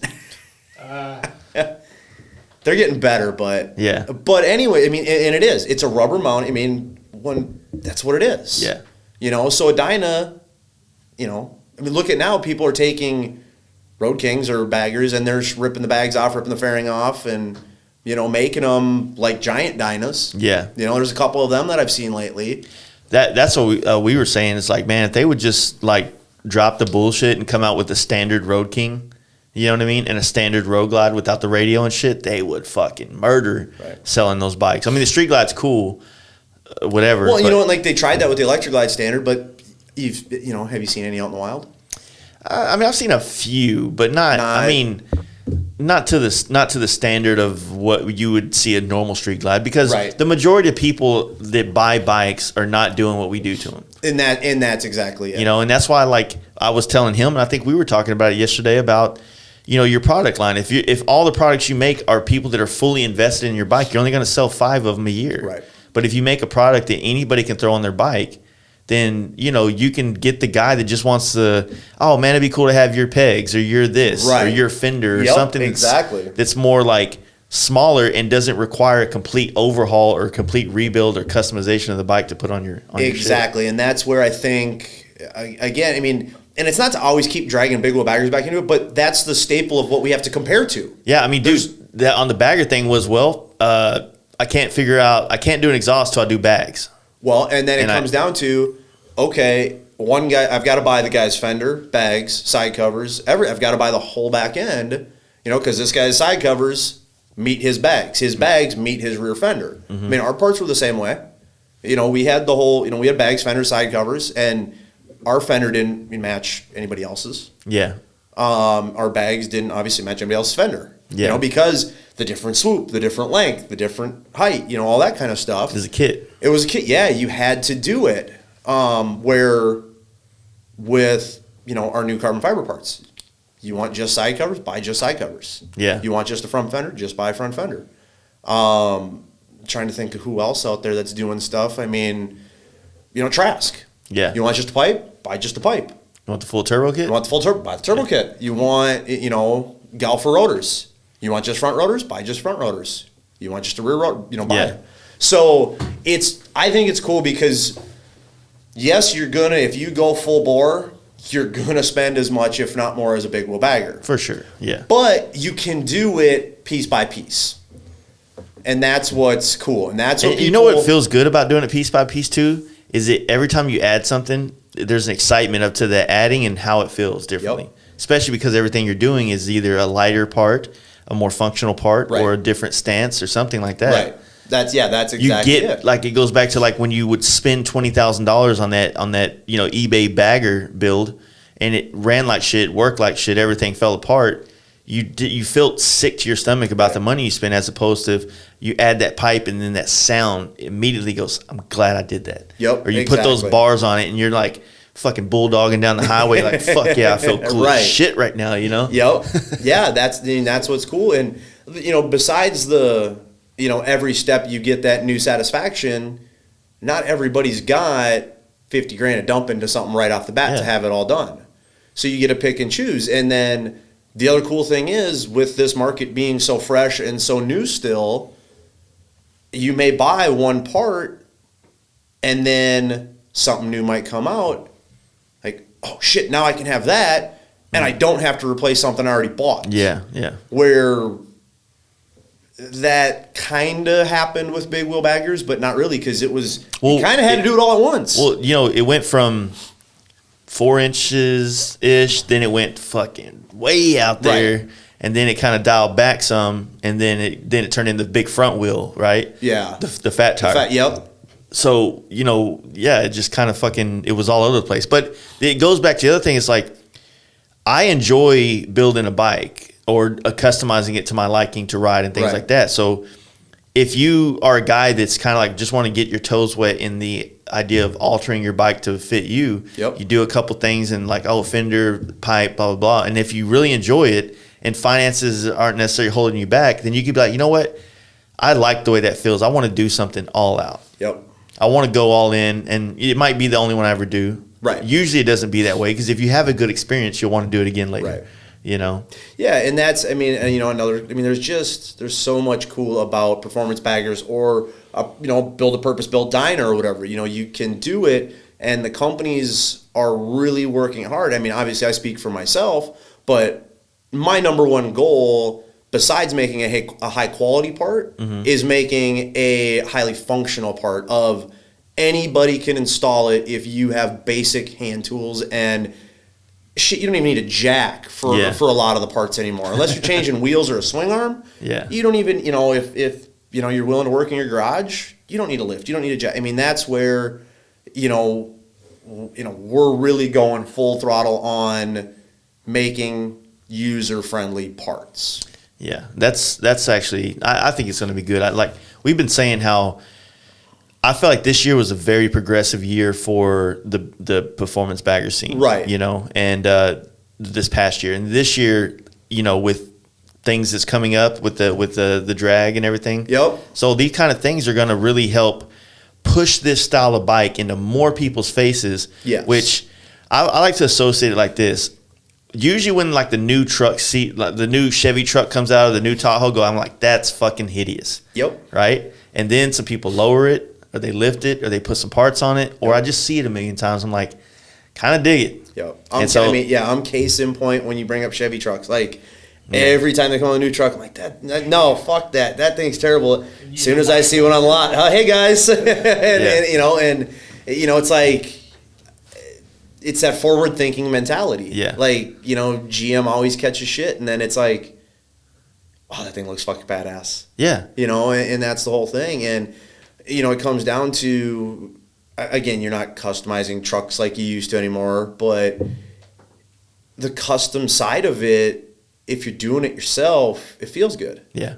It really does. And that's where the other, another kind of benefit is, not, I guess, like Krause's risers. You don't have to modify your entire bike to put something awesome like that on it. Where, you do floorboards or you do brakes, you can brakes maybe a little bit more advanced than swapping out parts, but swap out your floorboard, swap out your side, whatever it is, you get it, and it's that instant gratification. Yeah. You get that instant gratification. You get to go out. You get to show your buddies what you did. Or your buddy. The fucking cool thing is your buddies are usually in the garage there with you in this performance bagger movement. I mean, it's back to the roots of, hey man, you want to come over drink some beers, or in some people's cases White Claws. Yeah. Not allowed in this shop. Hey, you want to come over have some beers, and I just got these parts. Let's hang out in the fucking garage again. It's an experience, and it's fun to experience that shit with friends. Yeah, and I see more of that going on than with anything in the last 10 years. Yeah, I mean it really is, and which is cool to see. It'd be way different than the other concept where everybody's like, that friends group where everybody's got a shop building their bike and they're not sharing pictures anywhere. Right. Like, I don't want you to know about it. It's like, you're missing out on the whole fun of this, of sharing this experience with your friends. Yep. And, maybe your chick or you're a chick and your dude's into it and you share it with them. You know what I mean? So, right. Yeah, it's just the whole camaraderie of it. It's just it's a tighter niche. Mm-hmm. I mean, it really is. And, you still build it and do it. Yeah. I enjoy it. And that we literally this has been kind of the topic of this conversation, because that's what we did when we built this shop or this remodeling. Which I think is Saxon that showed up. Like, we just hung out and would build a spot, and the next thing you know, we're sitting in the corner of this booth as we look at this floor we just put down and going, oh man, it's crazy, huh? Like, it's crazy what it looked like last week, and now look at it. And so it's the same process when you're doing a bike, man. Yeah, that's I've done interviews and stuff like that with people, and it's always, what's your favorite part of building a bike? My favorite part of building the bike is when nobody else is in the shop with me, and I take it off the lift and put it on the ground by itself, and I just sit in a chair and I just look at it. Yeah. That's on the build side of it, when I'm building bikes, that's the best fucking part of it. Like, I will sit there and I'll just catch me, holy shit, I've been looking at this thing for an hour. You know what? I've always said that also, because I do that while I'm painting it. Like, I would put the parts on there and I would envision the entire paint job and all the lines. And so one thing I will say confidently is that my personal bikes, you can take a picture of it from any fucking angle, high, low, side, and you're going to be like, damn, it looks good. It flows. It works. And that's something that I take a lot of pride in, because I do exactly what you just said. And I sit the bike down there and I look at it. And I make sure that, like when my Gold FXR, like you can see all up under the bag. So like the inside is done nice. You couldn't find an area that was thought about or untouched or whatever. You know? And that's, I'm the kind of guy that if I'm not doing it 110%, I'm not doing it. Yeah. And I'll sit the same thing. I couldn't agree more with you, is that I will sit there and just sit in the chair and be like, even when it's on the lift and there's no wheels on it yet or whatever, and I'm just in mock-up or just out of fab. You can still see it though, right there. It's right there in my head. You can still see it, and you're like the amount of motivation and excitement that comes over you when you see it in your head and you start to see it in reality, and you like, man, all right, let me do this piece real quick, because I know when I add this, it's gonna be, dude, it is fucking. Well, and that's that's like, what was it, Thursday morning, I went in and I'm like, I've got, every morning I make a list. I have to work off of a list. Otherwise I don't get shit done. Yeah, that's smart. I'm trying to do it. Every night before I leave the shop, I make my list for what I need to get done tomorrow. And, by the time I get back in, I fill the rest of that list out because, I forgot 7 fucking things. But, I had a list of what I needed to get done on Thursday before I, left for the airport to fly out here. And I'm like, I'm staring at a bike and I'm like, fuck this. I want to make some FXR style side covers for a bagger. Like, there's a couple guys out there making really badass ones in, metal. But nobody's making anything really cool, and nobody's making them in carbon, obviously. So I'm like, I want to make some. So I literally just sat there and started templating, drawing up, and, basically going at it. And I'm like, oh fuck, it's 2 o'clock. I gotta get the fuck out of here. But, I just sat back and I'm like, okay, I've got the shape I want. Now I can come back in on Monday and start building them. Yeah. Because there's, so many step processes, but it's like, as soon as, if I just stare at something long enough, I'm like, okay, fuck everything else on my list. Like, I'm going to do this, I think it's real quick. I'm terrible at time management. Like, I am too. That should only take me an hour. And would you say, later. I have a problem, like, when we started doing the construction on here, I didn't have enough CPU to focus on anything else in my shop. So I tried to do a helmet or two, and I just like, dude, I'm fucking gonna butcher this helmet because I want to finish this. Right. That's exactly how I am. And my remodel was only supposed to take a month and cost X amount of dollars, and it took 2.5 months, and it cost 4 times what it was supposed to. But I did tell anybody that, because I'm really selective on what I'm working on in the shop anymore. Yeah. So I told all of them, like, hey, if you're dropping your bike off, that's great. I'm remodeling. We're moving into the other building. You're here. You see what the hell's going on. We've worked on your bikes in the past. I'm not working on your bike for probably a month because I have to get into this building, and I don't have my mind. If I'm working on a bike, it's 110% there. Yeah. If I'm working on the building, my mind is there only. Exactly. So really the only thing we had going on during the remodel was we were still shipping parts. Otherwise, bikes weren't getting worked on. No new parts. New parts were in my brain, but I wasn't doing any of the, building them, to get tooling going and stuff like that. So now that for the last about a month now, we've been in the new building, and it's like, okay, now I'm just getting back to it. And then of course the holidays show up, and that screws your time up and all that. But yeah, I'm the same way. It would have been hard to, like, okay, for a couple hours I'm gonna work on this bike, but then I got to go back to the building. Yeah. And it just doesn't. My brain will not function that way. Yeah, and it's hard to. And plus, it's like, like I'm happy that every job I have in the shop is something I'm stoked to do. Yes. Every job, right?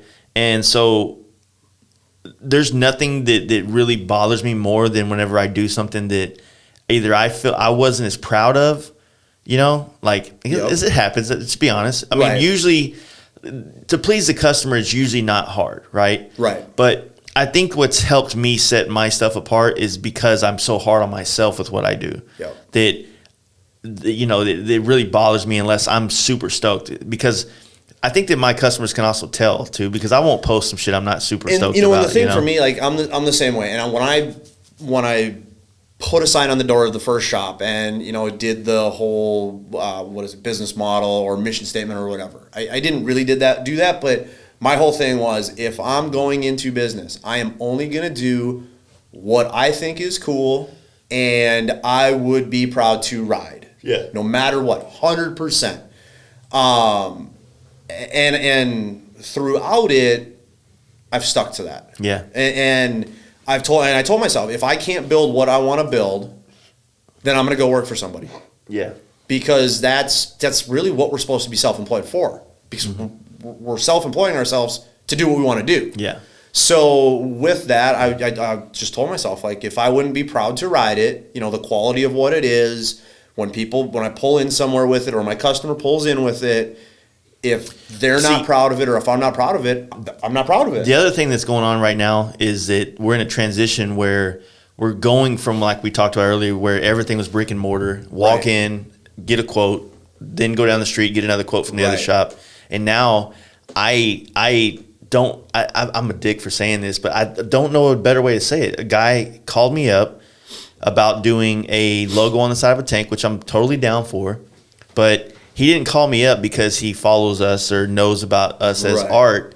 He just did one of those Facebook, hey man, who do y'all use for paint? And then everybody tags their fucking heroes, right? Yep. And so I don't want those kind of customers. I want people who look at my work and go, man, I dig what this dude does. I want his shit on my stuff. Yep. And so when he hit me up, he's like, well, I wanted to, give you the first swing at this and see what you charge to do it. And then I was going to go call and compare prices with other people. I was like, all right, I'm going to stop you right there. It's not what I don't want to do it. Yep. I was like, I would rather you just call one of the other shops, because, I'm going to feed on your energy towards me. And if your energy is all about saving yourself a couple dollars, that doesn't translate in your business. It doesn't translate. It doesn't. But if you're stoked for me to do it, then I feel obligated to give you 110% of me, because I don't want to let you down. Right. If you're picking me because of my price, then I don't want to be there. And you know what? I get those calls. I'll get those people stopping in, and sometimes they'll understand, and sometimes F you, and it's like, it's the same thing of wanting me to work on something that I don't work on. Well, you're a motorcycle shop. Yeah. Well, yeah, but I'm not going to do you any justice if I work on your Goldwing or your Nobody Gixxer. gets more pissed than Goldwing people. Right. And nobody. And that's the thing. And I try and tell, and it's the God's honest truth when I tell them this, but they just, some people don't want to hear it. Like, listen, this is what my labor rate is. I'm not charging you any less because it's going to take me longer because I know nothing about your bike. I am not going to do you a good service because I'm a motorcycle shop. Just because I'm a motorcycle shop and it has two wheels, I'm not going to do you. I'm going to do you a disservice. Exactly. When there's other people out there who specialize in that, and I guarantee you they're cheaper than me. Yeah, because they know how to take your car apart. Yeah, so I'm like, and a lot of guys will actually, once I explain it to them and I spend more than, nah, man, I'm not working on it. They're like, oh, you know what? I appreciate that. Thank you. Yeah. And then I try and send them somewhere like, hey, this shop, down the road. That's what they do. Well, that's what I also try to do with paint jobs that I feel are out of my wheelhouse. I'm like, look, man, like I've always done this. Like if someone sends me a list of paint jobs that they like and the majority of them are mine, right? Cool. But if they send me a bunch that's somebody else's and then like one of mine, I'm like, look, man, like go to that guy. Yeah, and I'm cool with that. And I'm like, hey, dude, because fortunately our world of painters now have gotten so tight knit that we all work together. And we're cool. So I've sent tons and tons of work to Valley Customs, Jeremy from Lucky Strike, and what's cool about it is that, like, look, man, like I can't paint every bike out there. Right. And I just can't. I can tops do 40 customers a year, and that's mainly helmets. Right. Mainly. Like last year I did 2 baggers the entire year. Yep. And I couldn't fit anything else in. And that's kind of how it's going to be this year. So it's like instead of the other thing is becoming the new thing I'm trying to navigate is like, okay, well, if I get paid this much money to do a helmet and it takes this much time, now my time is worth this for everything I do. Right. So if I'm going to spend those 3 days working on this project, it has to pay the same. So your solid color black tank, right. I'm not the guy for it. And that's exactly it. Oh, you don't want my business? Like, no, man, I actually want it. Yep. But for what I have to make for this time I'm going to spend, otherwise I can't justify working on your shit rather than just pulling another helmet off the shelf and going at that. Right. And that's where we get the battles, and that's where I ended up. I cut service work off. I cut repair work off. Unless I built your motorcycle, I will always service, repair, whatever, if I've built it or whatever. But, the guy, like, go to the Harley dealer. There's a Harley dealer 10 minutes from me. Go to the Harley dealer. There's 2 other repair shops, within 20 minutes of me. Go to those guys. That's what they want to do. Or maybe it's not what they want to do, but that's what they do. Yeah. That's the whole thing. And you've got to, when you're specializing in something, you got to put 100% into what you're specializing in. Yeah. You want to specialize in helmets, put 100% helmets. I want to specialize in, carbon fiber and a few other things. I have to put 100% into that. You have to be the best at what you can put out. You have to be. And, the thing for me is, as much as I want to continue building new parts and new parts and new parts, that's my focus, but I still have to work on a bike. Yeah. No matter what. I mean, it's in me.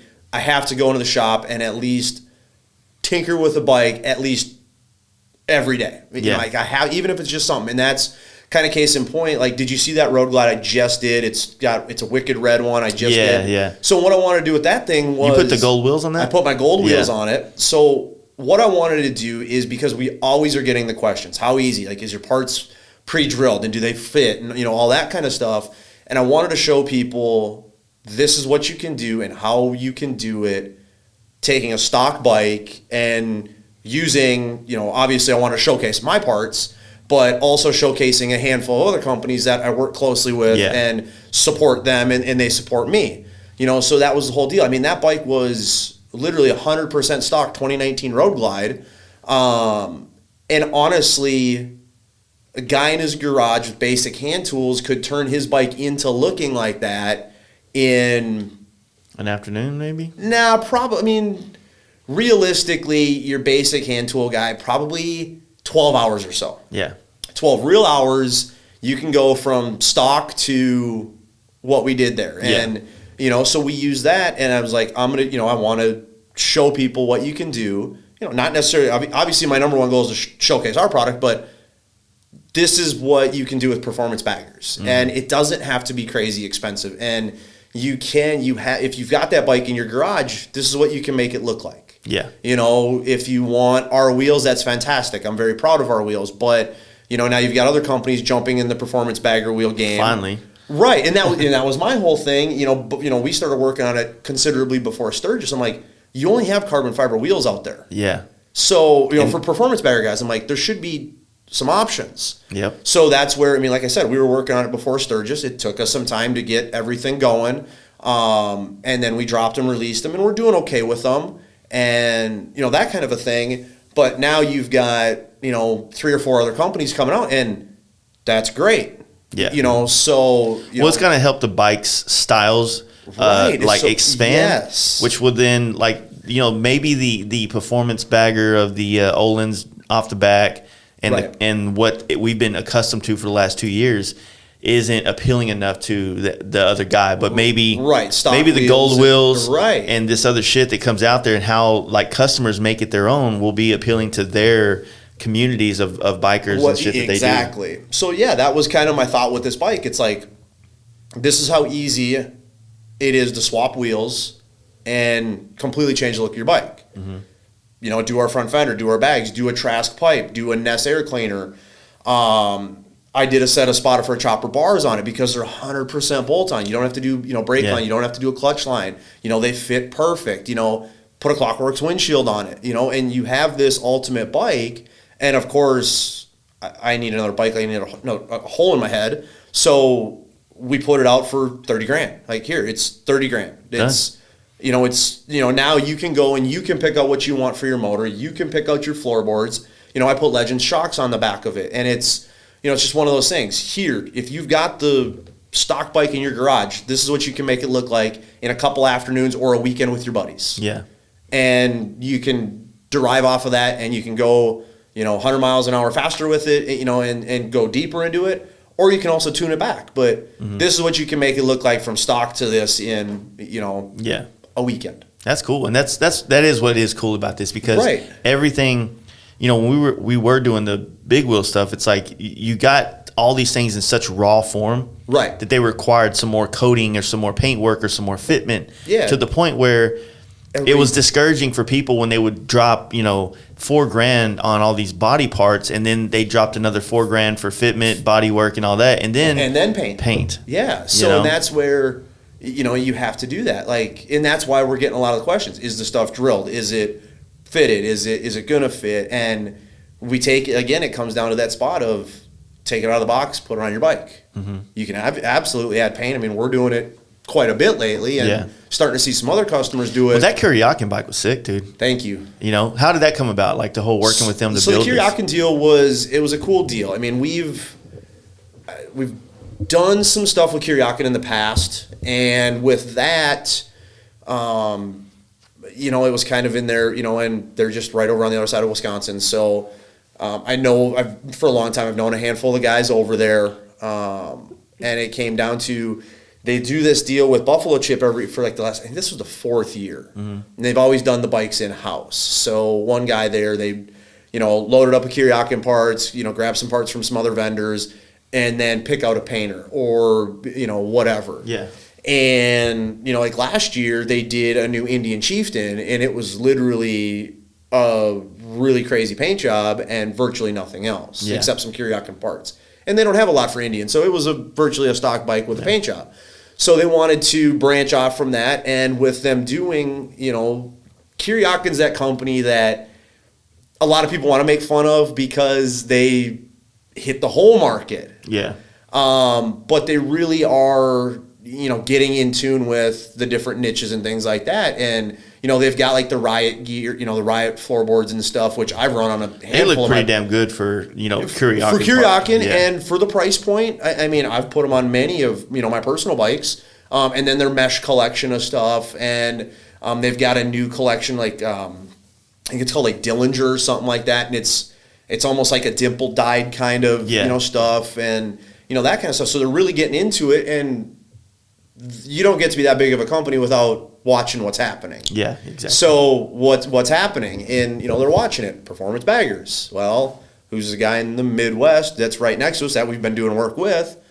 Let's approach them. You know, so, you know, they came out, they called me on the phone, and I said, yeah, let's, you know, bring the bike out and let's talk. So they came out, we sat down, there was about 5 of them that came out, and, you know, in a couple hours we were there, and, you know, at my shop, they're like, let's check it out. And I think the thing that differentiates us, and I think they told me what sealed the deal, but I think what really made them realize it is when I'm working on something, I'm not strictly one thing. Like I have an open mind. Like you walk into my showroom, there could be, you know, a bike with a shovel head in it. There could be a Pro Street sitting there. Yeah. There could be a bobber sitting there. There could be a brand new Indian sitting there, a performance bagger, a big wheel bagger, whatever. Like I like custom motorcycles. You know, so then walk in, they're like, they literally say, we've never walked into a showroom that has this much variety.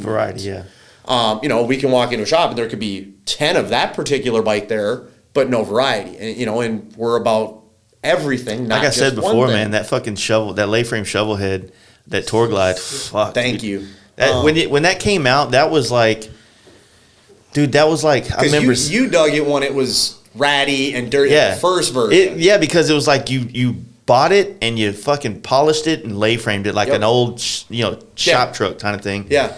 And, that was like 2016, right? Was it 15 or 16? 15 or 16, 15 or one of those. It was 16, either yeah. the 75th or the 76th. Yeah. And just sitting there and seeing that at the big, baddest bagger show, I was like, fuck, man, like that's when I learned about like getting a fresh breath of air for a style or a bike, because we all get a little tribalism with these bikes, right? Where we're team performance bagger and we have no eyes for anything else.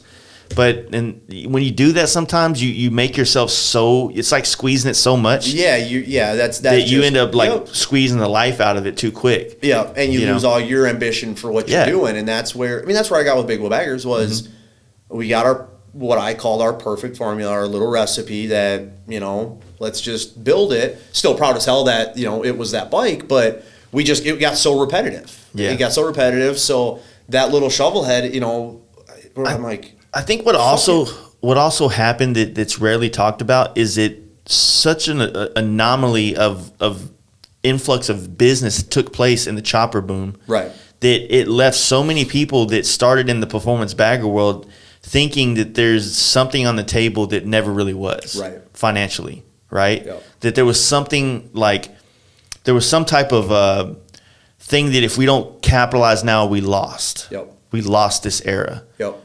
And it's real weird because, like I said, the dynamic of what happened in early 2000s and how it translated the next generation of motorcycles who passed it. Yeah, I think it was a weird plague on it. Yeah, and I mean, when you think about as big wheel baggers were, they were nothing versus what the choppers were. Exactly. I mean, nothing. I mean, the chopper was. There were people making money. I mean, big money. And, big wheel baggers, there was money made, but not like the choppers. Yep. And. So, kind of getting back to Kyrgyzstan bike, it was, what do you, this is what we're looking for. We're going to give you 100% control. Like, you pick out what you want from us. You pick out what you want from these companies, the other mag brand companies. This is what we do. Are you interested in? This is what we can offer. I'm like, all right. I mean, you guys already have the bike and, and that kind of a deal. And it came back to, what are you, the guy's like, what are you going to give us? And I said, I'm going to tell you right now, I won't take the bike if it ain't what I want to build. If I'm not proud of it, I'm not building it. And it's like, as soon as I said that, they're like, hey, can you give us all a couple minutes? I'm like, yeah, sure. Fuck, I got, a million things to do right now. Yeah. So they went outside, they came back in, and it's like, all right, let's do it. What day you want the bike here? And I'm like, okay, that was easy. And they're like, yeah, you literally just said what I needed to hear. Yeah. You said that you would build us a bike that you'd be proud of. So similarly, like when the Sherman-Williams people hit me up about bringing a bike to SEMA, I originally said, hey, here's my bike. I am totally down because I just kind of, that whole bike was a trial of fitting things and stuff. Right. I will completely redo this bike, but it's performance bagger. Because I wanted to be like one of the first dudes to bring a performance bagger to SEMA. Right. And even though DA brought the one they did, yep. and Jason, who painted it, good friend of mine, Oh, great yeah, deal. yeah, yep. I'm stoked they did it, but they turned me down on that offer. And then they let them come, and I was like, man, this is... So, and that's what I was actually, when you just started saying that, I was kind of just wondering, it's like, did they already know that there was a performance bagger coming, so they wanted you to bring something else? I don't think so. I don't think that, I mean, without being, this year, the SEMA people changed my tune. They were so much more hospitable. It felt less like they were taking from me and more like they were doing for us. Yeah. And so like it really helped me reshape my opinion about SEMA. You know what I mean? Yep. And I don't know, the people that made it better for me also have listened to some of my rants and bitching about it. So that might have been a little bit special treatment. But you know, my buddy Garley, the bike that we ended up taking, the Softail, like, which is an awesome bike. I was stoked because that was the first bike I showed him other than mine. Because I was like, look, this dude built an immaculate bike. And I liked it. I dug it. A gorgeous bike. And I'm good friends with him, so I was like, okay, I can sit in the car with this dude across country and do this shit. But I was really bummed about it because, like we were talking about yesterday, we don't have to do any names or anything, but it does kind of hurt sometimes when you feel like you're like not fathering like just me, but like all of us as friends have been into this style of bike for the last couple of years, and now that it's kind of going mainstream, other people are just kind of coming in and like getting a bigger scoop of the ice cream before we've been waiting on it to freeze. You know what I'm saying? So it's like, that's just it. I mean, you know, it comes down to like there is companies, you know, that are coming to you that are performance bagger oriented, or maybe they're not a performance bagger company, but they have something to offer the performance bagger guys. So they're looking at how to get it out there. Yeah. It's the same as with us. I mean, you know, the Kuryakin deal, like they wanted somebody that has that vibe, that fresh, that following and things like that to reach a niche that they're not reaching because they do have something to offer. You know, with that being said, we did our first performance bagger in the end of 15 into 16. You know, so that's over 4 years ago already. Yeah. You know, and you had Kraus out before, like we talked on the last one. I mean, and you had a handful of other guys. You know, Kevin at Big Bear was doing Dynas and FXRs and slowly getting into the baggers. But there was a handful of guys even before, you know, me and you and, you know. I mean, it was a style of bike in California first. It was, you know, but it was more. Well, I say that, but it comes back down to like it was Dynas that converted into baggers. Yes. Realistically, like if you go back into the 2000s, it was FXRs and some Dynas running around, the club style thing, and then the performance when I started seeing baggers and T-bars, because I had spent so much time from 2013 to 17 in NorCal. Yeah, and every it was like a bagger out there. bagger. It wasn't there. It didn't take place. I did not start seeing that there until 16 when I rode out there. I rode out there in 16, and I was like, we were at one of my buddy's shops, and there was a bagger with T-bars on it. Yep. And there had been like a couple of them. It was like now it is in like Dallas, right? There's like maybe 15 dudes in the entire city that's into this, right? Right. And that's how it was up in NorCal, and now it's just like everybody's on that shit. Yep. You know what I mean? Yeah, and that's so that literally took place in this time frame of what you're talking about, like 15 to now. Yep. Yeah, like 15, 16 is when, you know, we started getting into it, and it was a breath of fresh air was the big thing. And, you know, I think where and why a lot of bigger companies are already, if they're not already, they are going to or are working on it, gravitating towards performance baggers, because they're companies that their products go hand in hand with a performance motorcycle. Yeah. You know, S&S. You know, now like a big wheel bagger, even a chopper. You could go put a gnarly 145-inch motor with a turbo hanging off the side of it, or a supercharger back in the chopper days. But how are you really going to use that power with a 330 rear tire and you know, everything like that? It wasn't utilizable. Where now today, S&S is making a product that you drop that in a performance bagger, you're going to be able to use that fucking power. Yeah. You know, same as say Behringer brakes or Brembo brakes. They've already been making the products. It's just now the market is for them. But now the market is for them. You know, they were making a product that, and same as when I started coming out with carbon fiber, who the fuck wanted it, or, that kind of a deal. So, you know, you have all of that. And, you know, same with like, Thundermax. Yeah. You know, now they have, their products that, they all adapted to big wheel baggers. This is, again, my opinion, but they adapted to big wheel baggers to sell product and stay afloat. But now they weathered the storm, and now the market now it's good fishing. Exactly. Yeah. So that's the whole thing. Where these companies are excited about it because large scale companies were really on board pushing big wheel baggers? And when I'm talking like corporate. I mean, Ness and them wouldn't even cut necks forever. Nope. They wouldn't cut a neck out of their shop. That's why we did so well with working with Steve up there at Trendsetters. Yep. He was cutting every fucking neck up there. Right. And he's a mini truck dude, Yep. so Right, yeah. You know. So that's the whole thing. I mean, you look at the motorcycle industry, the corporate side of the aftermarket industry, who promoted and pushed big wheel baggers? Who would you say did it? No one. I don't think anybody. It was always like It was a smaller guys. Yeah. It was the smaller, and you had the bigger names, but not corporate American, not corporate names, pushed it and promoted it. But, Tucker, WPS, Drag, Ness, they didn't promote it. They didn't push it.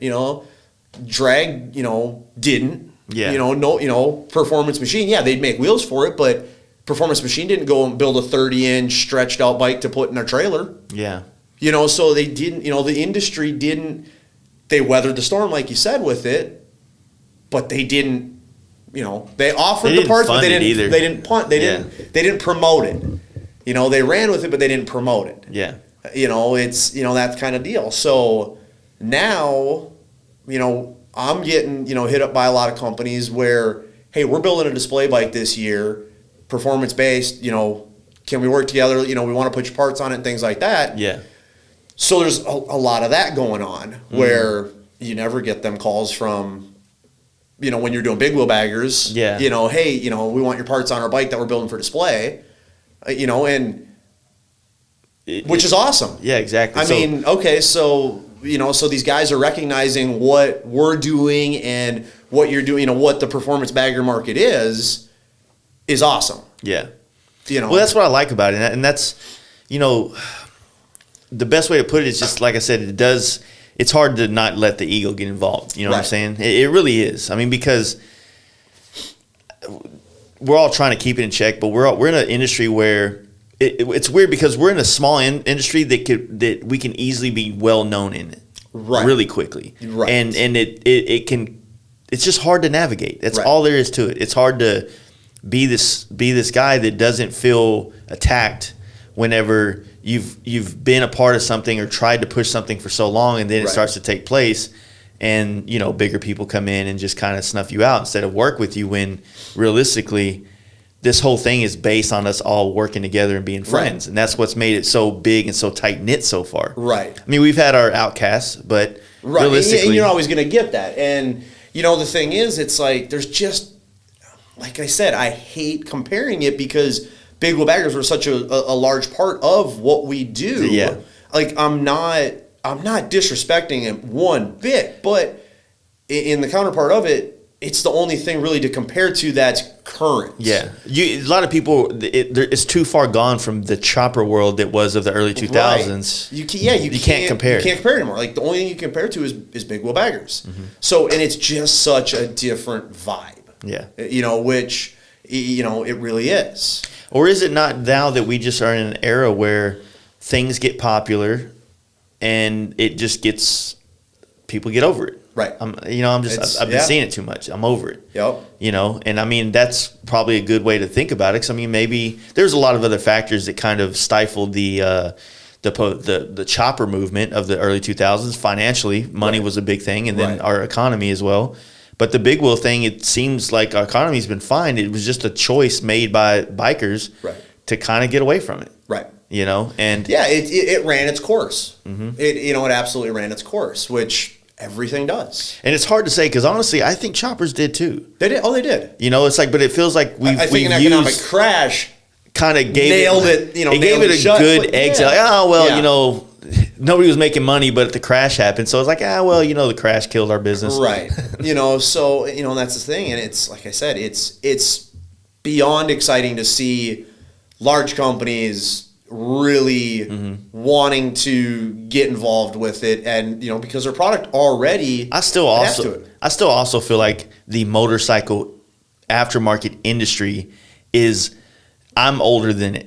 Personally, I know that people have been making custom motorcycle shit since the 60s and 70s, but the industry of it You know, I feel like that's something that's really been a 70s or 80s, 90s, blown up in the 90s. Yeah, thing. because, you know, as the decades progress, you get more communication. Yeah. And communication will create an industry. Exactly. You know, it was all little niches. Like, I'm very fortunate to, you know Donnie Smith really well. Yeah. And the coolest thing in the world is when he sits there and tells you stories. Yeah, for sure. I mean, it's like you just sit there and like, When I went to Donnie, you keep going, you know. When I was at Covington's staying, Yeah. there's a Yeah, part of yeah. there's a part of this deal where, you know, when I hit up Dave and I'm like, hey, I'm coming to town. I go, hey, where am I staying at? Because I thought I was gonna stay at Dave's house. Oh, you're staying with my dad. I'm like, fuck, man. So I'm, you know, and Jerry's a quiet guy. Yep. And so like the first night, him and his wife take me out to eat, and we go eat, and we just start talking, and we're Yep. just clicking like this. But we talked so much for the first day that like we couldn't do a podcast. Right. We just couldn't because it was already aired. It was already You know, aired. and that's my bad. But like the 6 nights I was there, every night I was like, holy fuck, I got a key to Jerry Covington's house. Right. You know what I mean? Like I'm going in and out of his house like I live here. Yep. You know what I mean? Like this is a fucking insane thing to be somebody that was, when this dude was getting on TV and doing all this shit, I was, you know, just coming into this industry wet sanding parts. Right. You know what I mean? And then to hear the stories that he was telling me, I was just like, fuck, man. Like, Yeah, that, you know, that's just it. I mean, these guys that are, you know, older than us, you know, I don't like to sit there and call them old guys or whatever, because I mean, if it wasn't for them, we wouldn't be doing what we're doing. I mean, even going, you know, we went over to Strokers last night, and you know, we walk right in, and Curtis, you never been here before. We're going on a tour, and he, you know, we spend over an hour, you know, looking at everything, and he's, you know, Rick's pulling all the sheets off these old bikes. I'm like, yeah. And he knows what bike's under every fucking cover. Yeah. I'm like, His fucking place is a maze. it's like, yeah. I'm like, It's amazing. Like he like goes you through turn doors a corner and and a shit. door lights. and another door. I'm like, this is fucking crazy. Like, this is cool. Like, this His is shop, and I'm not trying to talk shit, but his shop reminds me of like when you buy a trailer house and then you keep adding on to it. I mean, well, and, you know, and essentially that's what he did. Yeah. You know, he was telling me, you know, because I mean, I'm always, you know, asking questions and things like that. And I'm like, this is crazy. Like, you know, and so he said, he's like, yeah, we only went to here originally, and then we added on here, and then we bought the building, and we did this, and then we moved back here, and then this warehouse was like an old boat place that he was saying. Yeah. And he's like, you know, so we kind of, and that's what I asked him. I said, were all these original? No, he's like, no, we kind of connected them all where we needed to, and, Yeah. you know, and things like that. And I mean, you just walk, and it's like, the place just keeps going on and on and on. Yeah. If you And- tried to like rob him and you were like in the middle and you had to run the opposite way you came in, you're fucked. Yeah, dude. you got nowhere to go. I mean, and it's like everything about it. It's still got that old school mentality to Yeah. it. I mean, it's, you know, you walk in there and it's like, this is a motorcycle shop. Mm-hmm. Like, this is, you know, this is this huge brand, but at the heart of it, it's a motorcycle shop. Mm-hmm. You know, they've got everything else that they're doing as well, but it's a motorcycle shop. And now it's a hot rod shop, and, you know, he's doing all this different stuff, and it's crazy. And the cool thing is, it's like, he's got a row of bikes that are all his. Yeah. You know, like he's kept, you know, and I asked him, I said, so do you try and build yourself one bike a year, you know, for keep? He's like, yep, I try and do one bike. I'm like, you know, and he's got the row of them, and then he's got one in a cage, and then, you know, they're just spread out everywhere. Well, us newer generations aren't balling like that, so we just do helmets. So I got, you know what I mean? But that is cool, you know. The About thing for me, it's like, I'll build the bikes, but I don't get to keep them. yeah. I got to sell them. I got to sell them to do the next one. And which, you know, that's how it keeps me funded. Yeah. You know, that's where, I mean, it was almost like walking into a time warp. He's you got know, a at his he's got a place. bike called Time Warp. It's literally. So what about the drag bike, man? So we built the 2020 Drag Fat Book cover bike. Nice.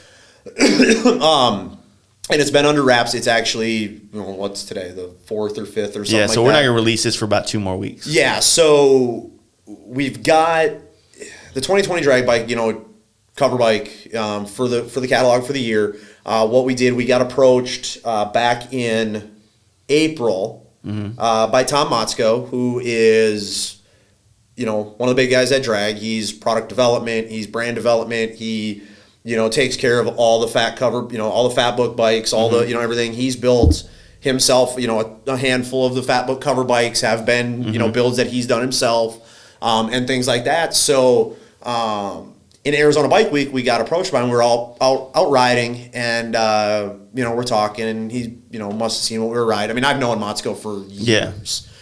And we get talking, and he kind of just says, "Hey, when we get back, I'll get a hold of you. I want to talk to you." I'm like, "Okay, cool," and so we get back, and it must have been kind of towards the end of April, and I get the call, and he's like, "Hey, so let's, I told you I want to talk to you. We've been kicking around some different ideas and some different things like that, and we want to work with you on a bike build, and we didn't know how we wanted to do it or whatever. If we were going to have you do like one brand bike or a showcase bike, like we do with some dealers and stuff like that. If we wanted to, but he's like, how would you feel about building the Fat Book cover bike?" I'm like, and you just kind of like, Yeah. you just pause, like, how do I respond to this? That'd be a cool magazine plaque if you had all the pages in it too. Right. But it's like, how do you respond to this? Because that's like, in my opinion, that's the epitome of cover in Any kind of in this industry. Yeah. I mean, in this industry, I mean, that's the 800-pound gorilla that, that's it. I mean, it comes out once a year, and the company's 50 years old. Yeah. And, to the best of my knowledge, they weren't doing that back when they opened and originated. So you don't have 50 cover bikes out there, where magazines, we had, 5 magazines every month. That's 5 covers a month. That's 60 covers a year, that were out there. So, I'm like, well, absolutely. Like, tell me what we need to do, what you're looking for. Mm-hmm. And I just said, let's figure it out. I'm super honored and stoked to be asked. So we did that, and then we just kind of go back and forth, and it's, we work out, they'd say, well, this is how it's going to work this year. And we want a performance bagger. Nice. Is literally, they're like, they know where the industry's going. Yeah, they're where they're putting in, they're putting their moving forward and whatnot. So I'm like, all right, well, what's the stipulations? And so we figure all that out, and a couple weeks go by, we land, we go back and forth. I'm like, well, I got this idea, and how about this? And then a couple things got, kind of put a pin in it, and I'm like, all right, how about a new electric light standard? And he's like, perfect. Mm-hmm. So we get an electric light standard. So go to the dealership, get a 2019 electric light standard, and basically, it was an experience of a lifetime of, you've got the catalog, you use our parts, you're one of our dealers, go through it and make the list. That's crazy. Go through it and pick the bike you want. So we did that, and then we got our hands on some of the newer stuff that wasn't out yet. That was coming down the pipeline, and things like that. And so we built it and finished it right after when I finished October. I finished it in October, and we just built. It's really cool because it's all. I mean, 95% of what's on the bike can be bought out of the drag book and assembled by the guy in his house. Nice. I mean, and that's, again, it's another one of those bikes that will showcase what these bikes can be. Now, this one, I mean, it's, like I was saying, it's over the top, but it doesn't look over the top. I mean, we did all of my little tricks where all the wiring is in the frame. All the plumbing is in the frames. Everything's shaved. We built a gas tank for it. And all that kind of stuff. We did, a lot of our little touches to it. Painted the frame to match paint, anodized everything, powder, actually I don't think I powder coated anything on it. Everything's either paint or anodized. Yeah. But a lot, like I said, a handful of new parts that are on there, and things like that. So it's really, but it's still simple. But so yeah, I'm beyond thankful and excited that for the next year, there's a performance bagger on the cover of. We need to make that the cover of this podcast photo too, whenever it comes out. So. Yeah, and that's the thing. Like I talked to Tom yesterday. Yesterday, I'm like, hey, I know the whole thing. Like nobody can know about this. That kind of a thing. And I'm like, how close are we? Like we're into January. He's like, well, we're running a little bit behind. Print is supposed to be done, and the books are supposed to be shipped on the 10th.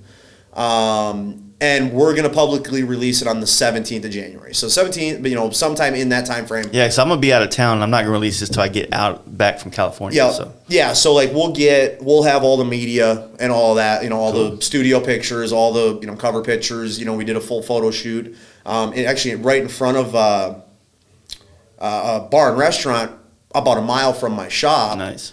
And it's like a really cool, you know, place, like all like galvanized tin on the sides of the building and stuff. Is the bike painted? It's fully painted. Did Kyle and them do it or what? No, my normal local painter did it for me, Brian Gall, from Finish Line Designs.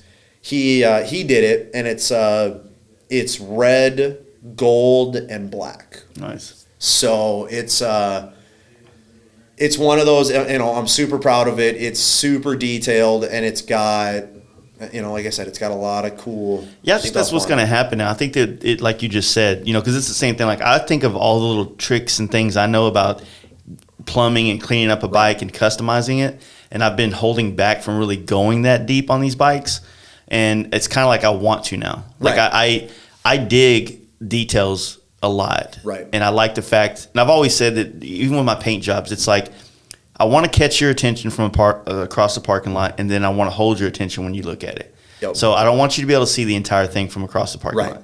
Yeah, and that's just it, and that's how we did it with, you know, with the drag bike or with, you know, when we build, you know, anything like that. That's exactly what we want. Like I don't want, you know, I've got a different standpoint than the painter, because painter usually wants the paint to speak for the bike. Yeah. I don't want the paint to speak for the bike. I want the bike to speak for the bike. So that's where, you know, with the drag deal, it was kind of keep the paint job a little bit more subtle to show off all these parts, because they're going to have the flyer with it of all the parts that are on it. So, you know, everybody at rallies, because the bike will actually travel until October or November, whatever it is, on the semi, and it'll be at every rally, you know, on display for, you know, the public to see, you know, ask questions, see it, you know, get ideas, you know, get the build sheet, because they, you know, publish the build sheet and all that. So, but yeah, it's one of those bikes that you're gonna be drawn to it, but there's also a lot of those little details too. So, overall, it was a really exciting experience, and I mean, just like I said, just to be asked to do it when, you know, what, maybe 20 other people have ever done it, ever. Yeah, exactly. So super humble. I mean, you know, experience is just like, okay, like how like, thank you. I mean, for sure, yeah. It's really crazy. So, but yeah, I mean, if anybody's going out to any of the rallies that they're at, make sure and go, you know, check the bike out at the tent, you know. So let me know how you like it. Like we've kind of talked a little bit since we did the last podcast. So what are you thinking about, like, for yourself as far as this year and shows and events? Like, what are you really wanting to focus on for yourself in the business? So it's a really hard question, and that's like the number one question in my mind that I deal with 24 hours a day is, where do I go with it? Because, you know, I've got this battle in my head of there's two ways of doing it. I can get out there and go to all these shows and show my face and show the product and do all of that, and, you know, and work with all these customers and thank all these customers personally, you know, for supporting what I do and things like that. Or do I stay in the shop and the marketing stays the same and I just keep creating new parts? But then, you know, so it's, you know, I'm only one guy with two hands. Yeah. So, you know, we are looking at, as much as I've always said, I don't want to hire anybody. I don't want to do anything. I am to that point of realization where I have to have at least one person on either side of that aspect or both sides of that aspect.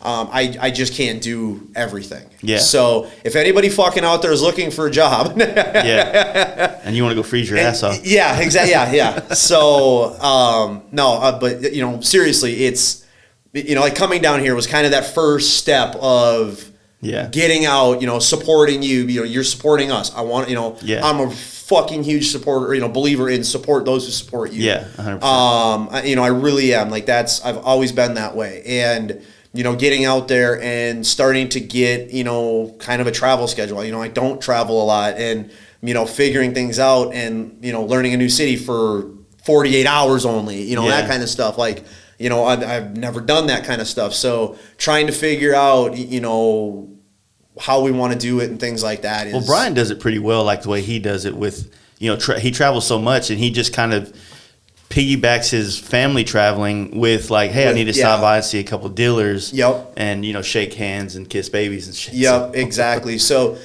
trying to figure that out. I mean, I am a standoffish kind of guy unless I know you. I mean, I am, and it's not, to be rude or disrespectful or ego. It's absolutely none of that. It's just like, I'm kind of a shy dude. Yeah. Unless I know you. If I know you, I'll talk for hours. Yeah. But so that's kind of that whole thing, is trying to get myself out there and teach myself to do, more things in the public. You got to learn that part of like putting yourself out there to talk to people, and initiating conversations too can be complicated. Yeah, and the thing, for me, and like I know, like my brain tells me it's fucked up, because if you call my shop, I'll talk with you for an hour. I don't know you, I've never talked to you, but I'll open up like a book to you. Mm-hmm. But like getting out in public is just a different deal for me. Yeah. So like I said, and that's why I always tell everybody, just call the shop. And, if you've got any questions, I'm better at on the phone than trying to type out an email and maybe I miss something, and then, information gets, misinterpreted or something like that. Just call me. It's an open book. For sure. It's so easy, but so, back to the question, I am going to start hitting some more rallies and some more events, and we're also going to bring out more parts. We've got a handful of new parts in the works right now. Show season, I want to do Daytona. Mm-hmm. I am going to do Laconia, because I've never done that. Sturgis, Arizona Bike Week. I do Arizona Bike Week every year. I do Sturgis every year. I've never been to Laconia, so I want to do Laconia. Because there's, I've never done anything. Is there. And the demographic is there, and also I haven't been there. I've never been in that upper East Coast. Business or personal or anything. So I want to see, same as Dallas. I've never been to Dallas. Mm-hmm. So that was kind of like, oh man, this is awesome. I can, go see Jace's new place. I see Jace. I can check out Strokers, because of course that's on everybody's bucket list, I think. And I've never been to Dallas. I got up early yesterday, and I'm into, like, I guess you'd call it like history, modern day history. Yeah. I'm not into like, shit from the 1700s or anything like that, but like, I went to the JFK Museum, and I spent a few hours there. I'm like, I've always wanted to do it too, but the reason that keeps pushing me away from even dealing with it is that is the biggest in the original conspiracy of the world. Right. So it's like, man, I don't want to get wrapped up in this shit. You know what I mean? Even though it's very interesting stuff to me. Yeah, I mean, it's it was one of them things. Like, you walk in there and you're on the 6th floor. Like, the museum is where it happened. Yeah. Like, and they've got it set up in a glass cage at the fucking window with all the boxes there. I'm like, this is kind of, it's half-ass creepy. Yeah, for sure. But like, I spent a few hours there, and it's like, and that's what kind of made me realize, like, this area of Dallas, like, hasn't changed in 50 years.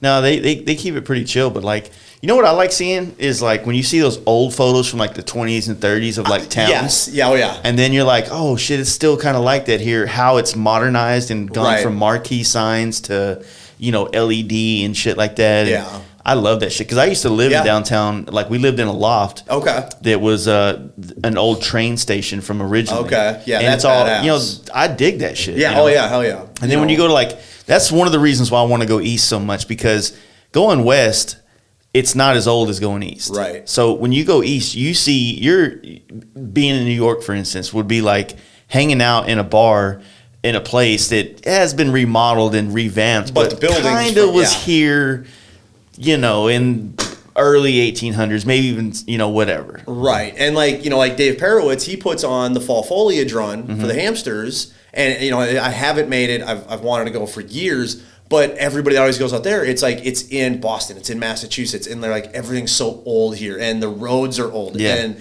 everything about it, and it's like, that's cool. Yeah, like the buildings are, they're like saying that, like, you got to walk like this through some of the fucking entry doors to some places, and the floors do this, and I just, even riding in the backcountry around there, just being like, this is where real wars took place on this soil. I mean, we're kind of like Indian country. I mean, even though there was Indians there, but that's most of the fighting that took place Midwest and West. But there was like real fucking wars, Civil War, fucking goddamn, the British and shit. Like, there's so much stuff that took place. So there's battlefields everywhere, right? And that stuff is all interesting to me, man. Well, and that's how I am. And it's like, I've done the West Coast, I've done the Midwest, I've done Georgia and Florida and all that, and a little bit of South Carolina, a little bit of North Carolina, but nothing. I've never been up there, and that's where it's like, okay, so like Laconia, I can do that. And then I'm going to disappear for like a day or two and just go look at stuff. Yeah, that's cool. So, I'm the older I get, the more into stuff. I'm like, really? I'm into this now? Yeah. And it's like, I'm also into things like, what's weird to me? Like, I'm into movies and going to see the places they shot things. Yeah. Like, so Forrest Gump's been my biggest one. It's like my favorite movie ever. But so now one of my goals is to hit the lighthouse that's in Maine that he ran to and then turned around. Yep. And then like, like the Kill Bill church in the Kill Bill movie where the massacre. Okay. Like one of the Quentin Tarantino movies. Yep. Well, in the movie it says it's in El Paso, but it's really in like it's like in like where we're Santa Clarita, California, and a little bit further into the desert east of there is where the actual church is. Okay. So it's like I've always wanted to go through and check it out. I like shit like that, just seeing the different places and stuff. So yeah, that's I'm getting like that more and more every day, every year. It's like it's fun learning stuff that nothing about. Well, there's also I've said it before, but there's a ride type thing you can do that you can go the old Easy Router route from the movie. That's going through like Louisiana and shit like that. I thought that'd be pretty cool to check out too. And that's the thing. Like for me, it's I'm the first to admit that I don't get out there and ride like crazy, and it's doing the podcast, listening to podcasts, with you, it's like, God damn, I need to get out there and fucking ride again. Dude, I didn't really do it either until, I didn't know you were as young as you were.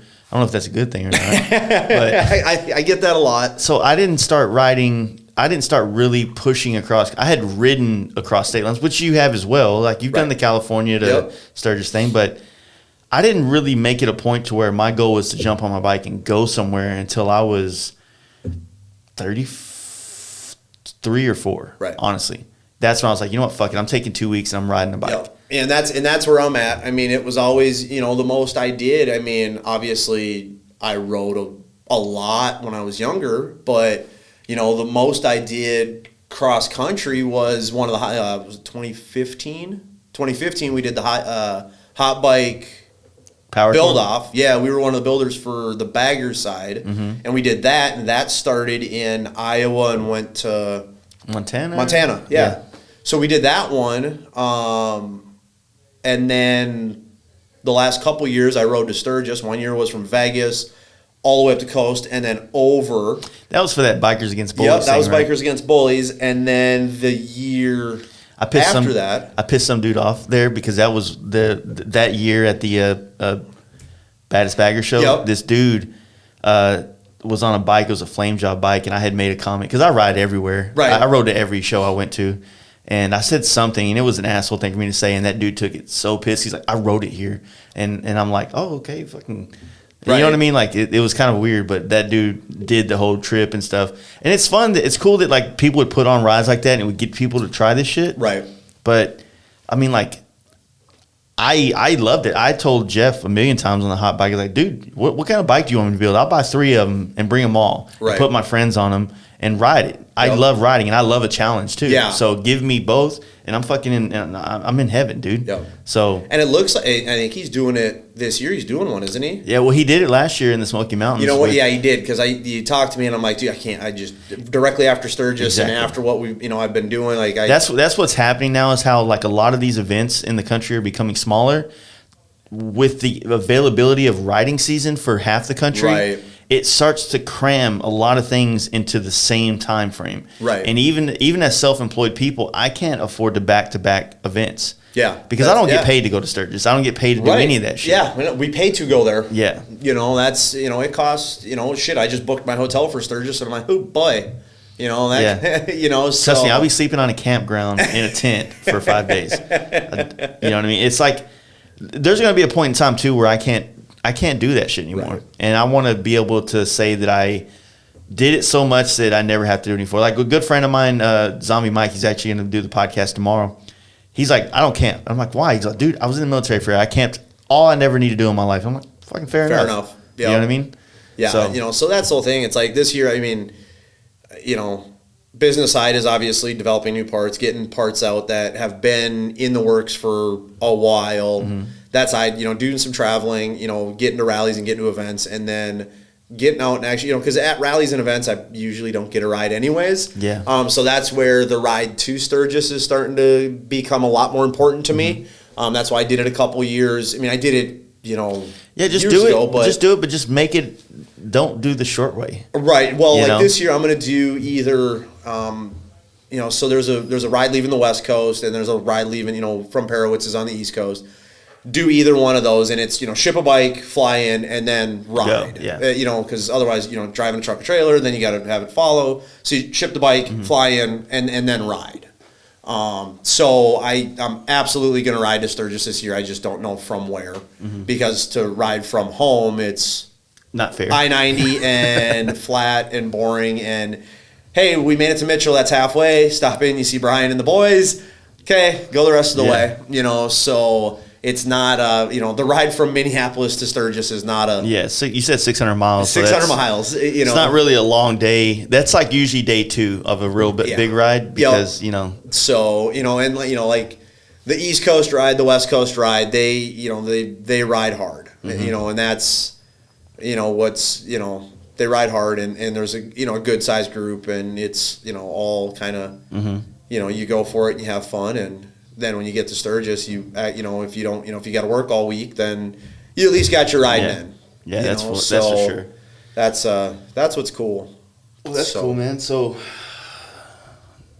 new parts coming, drag book coming. Yep. Performance baggers are growing. Yep. Gonna be a good year. It's good. I think it's going to be a really good year. I think it's going to show us everything that a lot of us have been working for. I think a lot of people are going to start realizing it. So. Which is cool, with what you're doing, with what a lot of guys are doing, and what we've all been pouring ourselves into. Exactly. I think it's, I don't want to say get rewarded for it, but people are going to start realizing it more than they already do. The people that do realize it is awesome because they're the core. We're all the core guys of pushing this to where we can make it and do what we do, but. Without the customers, supporting all of us, we don't get to do what we do. For sure. And that's the whole thing is that base, I think, is going to get a little bit larger and what it is cool about it, like you just said, though, is the customers get to be a part of it as well. Right. They get to be the guys that tried something new on their bike, that tried a new style of bike and be some of the first people to ever do it. And give the opportunity to some of these builders out there the opportunity to expand on these ideas of these bikes. And that's the whole thing. I mean, adopters. if you look at the social media posts that I do, I'm constantly asking, what do you guys want to see? What do you, where do you want to see us? Where do you, what are you looking for? Hey, we're going to come out with this. What do you think? And we'll do, polls on social media and stuff like that. I embrace more than anybody knows feedback from customers. Yeah. If you guys, I thank everybody. I mean, it's huge that feedback people buying the products allows me to do what I do. The feedback from the customers is what puts that plan into motion. Yeah. That's the whole thing. I mean, that's the same, if you paint a helmet and the dude, you say, hey, what helmet should I do? Or what do you what get style some, or some shit. what do you guys want to see? And you're gonna get good and bad. You could get a guy that has the idea that you'll never even write on a piece of paper, but you could also get what okay, cool, I've already got that halfway in production. Yeah. And that's the whole thing, and that's where we'll get some of that stuff, and people kind of will say stuff like, oh, don't release anything until you're ready for it, or don't do that part or any of that kind of stuff, or go for it, because they want that one part, but it's not one person, it's not one part, it's it's just like it's not just me. If you have that, and it's you get all these messages on social media hey, are you going to be making this? Hey, are you going to be making this? And things like that, and it's you watch it, and then you figure out, okay, it's sustainable. and now how do I put our spin on it? Yeah. Like I said, like our new side covers that I'm doing. And we've got a couple other things that we're working on that'll come out in probably the next 30 to 60 days. And it's parts people have been asking for that, we'll tease with some stuff and then we keep some other stuff hidden. Yeah. Because you got to keep people interested. You got to keep them, following you. You've got to keep them interacting and engaged. Yeah. And that's my thing is like, I love hearing the feedback. Yeah. I love it. Like, hey, that sucks. Or, hey, this is awesome. Like, perfect. Like, yeah. As long as when they say it sucks, give me a reason why. Give me a reason. Don't give me a reason why. Yeah. So, and that's the whole thing. Like, when we ask for feedback, like, we'd get people like, with that red bike that we just did, kind of showing, this is how, in a weekend you can build a bike with your buddies. Yeah. And it's funny to watch different social media pages. So like Instagram, loved it. My personal Facebook page was kind of on board with it. And then the business Facebook page hated it. So, it's just kind of all over the place with what it is. Yeah.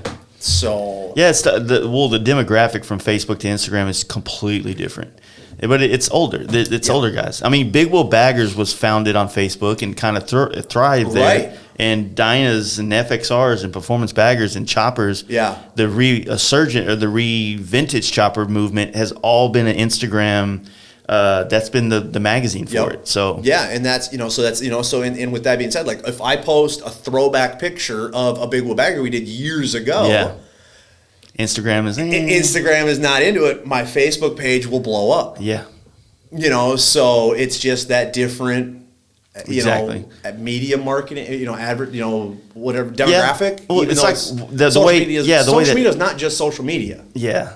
The way that it works, though, is like we follow and engage with things we're interested in, right? People, and we start following you for the performance bagger thing, and then you throw the big wheel thing, and you're like, hey, man, like I thought this was right. Same thing with me. Yep. When I put up a big wheel bagger post, nothing. And we do that. Like I am not ashamed 1 ounce of what we did and did the big wheel baggers. Oh yeah, for sure. Not ashamed of it. It had to happen. Bit. It had to happen to create what we do now. Absolutely, because and people may argue with this or not, but with what you said, it's absolutely true. Because if people weren't building bikes that were too radical, we wouldn't have went back to the opposite, which is a performance bagger. Yeah. It might have happened. Yeah, it could have. There could have been still people riding it out there, but it possibly never would have went across the country. The way a guy it's doing. like me would probably not have done a complete 180 if I didn't do big wheel baggers first. Yeah, because I did. The whole mentality, the whole reason from getting away from big wheel baggers was the ease of riding. I went from being a complicated motorcycle to ride to I want something that is literally turn the ignition, hit the start button, kick the kickstand up and go. Yeah. And that was okay. Yeah. And my brain always goes 100 steps further than it usually should. Mm-hmm. Where okay, now I'm going to do this, I'm going to do this, I'm going to do this, I'm going to do this. Okay, I just did all that and it's still fucking rideable. Yeah. Perfect. Awesome. Where I do this, and this to a full-blown, show bike. Oh fuck! Now I got to do this, or now there's a sequence to starting it and pulling off. Yeah. Whether it's the center stand or the air ride or just linking your phone up to your sound system and finding your good Nelly song to put on. Right. So you can leave. You know what I mean? So that's just it. So and like I said, being just a custom guy through and through, like I just like doing what's different. It's cool because it's like the last two generations of bike building has been kind of a mini trucker influenced world when the chopper thing was more of a hot rod builders kind of thing. And if you actually sit down and what's look at it, what's going to happen when the tuner guys get into it, man? We're going to have some fucking aluminum wings hanging off these bikes. Well, the thing is, like, if you actually sit down and look at it, you'll see what you just said. Yeah. And it's, I brought in, I feel when I was doing big wheel baggers, I feel I brought in the clean and elegant side of mini trucks, like the streamlined mini trucks. And you're more like the street trucking. Right. Yeah. So now, and I joke about it, and I joked about it when I was still doing big wheel baggers, when all the stereos came out and the wild mini truck paint jobs came out, and literally I've seen crooked license plates on big wheel baggers. Yeah. Like, that's what they did in the 90s. Well, my buddy Andrew from Andrew's Custom Cycles was a huge mini truck fan. Right. So when he did the first 232s, I the red painted one those, and the green one, and he wanted, and they were mini, and Yeah. that's so it's like, so you had like that stuff coming, and the moldings, and the goofy stuff from mini truck, the stuff that everybody makes fun of mini trucks. Yeah, so like ended up being like headlight conversions and shit like that, like all that, and then the big stereos, like, and I've said it, like, if I wanted to stick with seeing that paint job and that big stereo, I would have stuck with mini trucks. Yeah, for sure. And that's just it. I mean, there's a lot of dudes out there building, really clean, classy, elegant big wheels. Mm-hmm. But it turned into something, because how do you outdo each other? Same thing that went on with mini trucks. It kept snowballing into an abomination. Exactly. So which is a bummer, because I still love mini trucks, and a clean big wheel could still be built. Yeah, and there's, like I've always said, there's plenty of people that still build really clean ones, like DA, yourself. Oh, yeah, absolutely. Covington. Yeah. A lot of people that stuck to their standards style, and their styles and didn't do it for, obviously they're doing it for a paycheck because you have to get a paycheck, but they weren't doing it to get They rich. cultivated a customer base that wanted their work, not a customer base that wanted them to compete with other shops. Right, and that's how we did it. And like I said, for myself, I'm doing another one of them little A-frame 23-inch bikes. Yeah. If I ever find time to work on it again, because right now it's just sitting on the table and ready to be tore down for paint. But so I'm doing that for myself, and that's my custom bike to sit in the corner. Kind of that whole deal of actually getting to keep something for myself. But yeah, it'll be fun. I like those builds. I really like, because you had did that one. We got to start wrapping this up, but we had did that. You did that one that I talked about from Sturgis, Yep. and then Joey Hensley did that one where he took a full street or like electric glide, and he just lay framed it on like a stock looking 21 type wheel. And it was like an all gray bike a while back. Did he do one? Because a couple other guys have done some stuff like that too. It might have been, but I know it was a North Carolina guy, and I know it wasn't Andrew. And I just dug it. I'm like, that's fucking cool. Yep. Yeah. It reminded me of like taking an old station wagon and just fucking slamming it. Okay, so do you remember the one that DA did for Doug Magoon, the Road King? Yes. 100% bone stock, with the fucking windshield and everything still on it, stock seat, stock everything. Yeah. Lay framed it. Nice. And I was like, that's fucking rad. Like, yeah, I dig that shit. Yeah, I mean, that's, there's just so many different things to do. Yeah. That's what's cool. And that's where, like I said, building that little one, for me, if I ever get time to finish it. But right now it just looks good in the corner. For sure. All right, man. We're wrapping this up. Tell everybody where to find these badass carbon fiber parts at. So you can find us. We've got our website. It's Hofmann-Designs.com. Instagram. One F. I had to learn that every time I try to type your name in. 1F, 2N. So Hofmann-Designs.com. Facebook is Hofmann Designs. Instagram is Hofmann Designs. No dashes or any of that kind of stuff. And then the best way to get a hold of me is call the shop, 763-595-1159. I'll spend as much time on the phone with anybody as they need. I mean, I love talking with people. I love hearing what you're doing with your bikes. Mm-hmm. I'm beyond proud and thank everybody that you're running our stuff, because it allows us to continue to do what we're doing and make new products for you guys. So, the best way to get a hold of me is call me. You can email us. If you go to the website, there's a link to email us. Phone numbers on the website. Phone numbers, everything like that. I mean, if you're local to Minnesota, we're a buy an appointment only shop, but give us a call. Tell us when you're coming by. I'll make sure I'm there and show you what we're doing, show you what we got going on. We're really an open book. So nice. I mean, there's nothing to hide, of how we do things, what we do, and things like that. And we are a brick and mortar shop. We're not just a warehouse with one entry door. I mean, we've got bikes that you can see when we're walking. No, it's all good. So, But yeah, no, I really appreciate it. I mean, Jace, you're killing it with this podcast.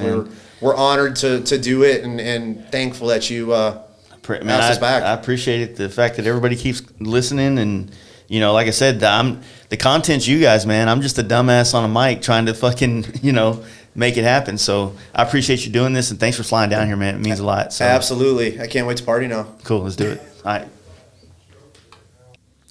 I really hope you guys enjoyed that. Curtis is a badass dude, and I'm so thankful to be his friend. Are we friends now, buddy?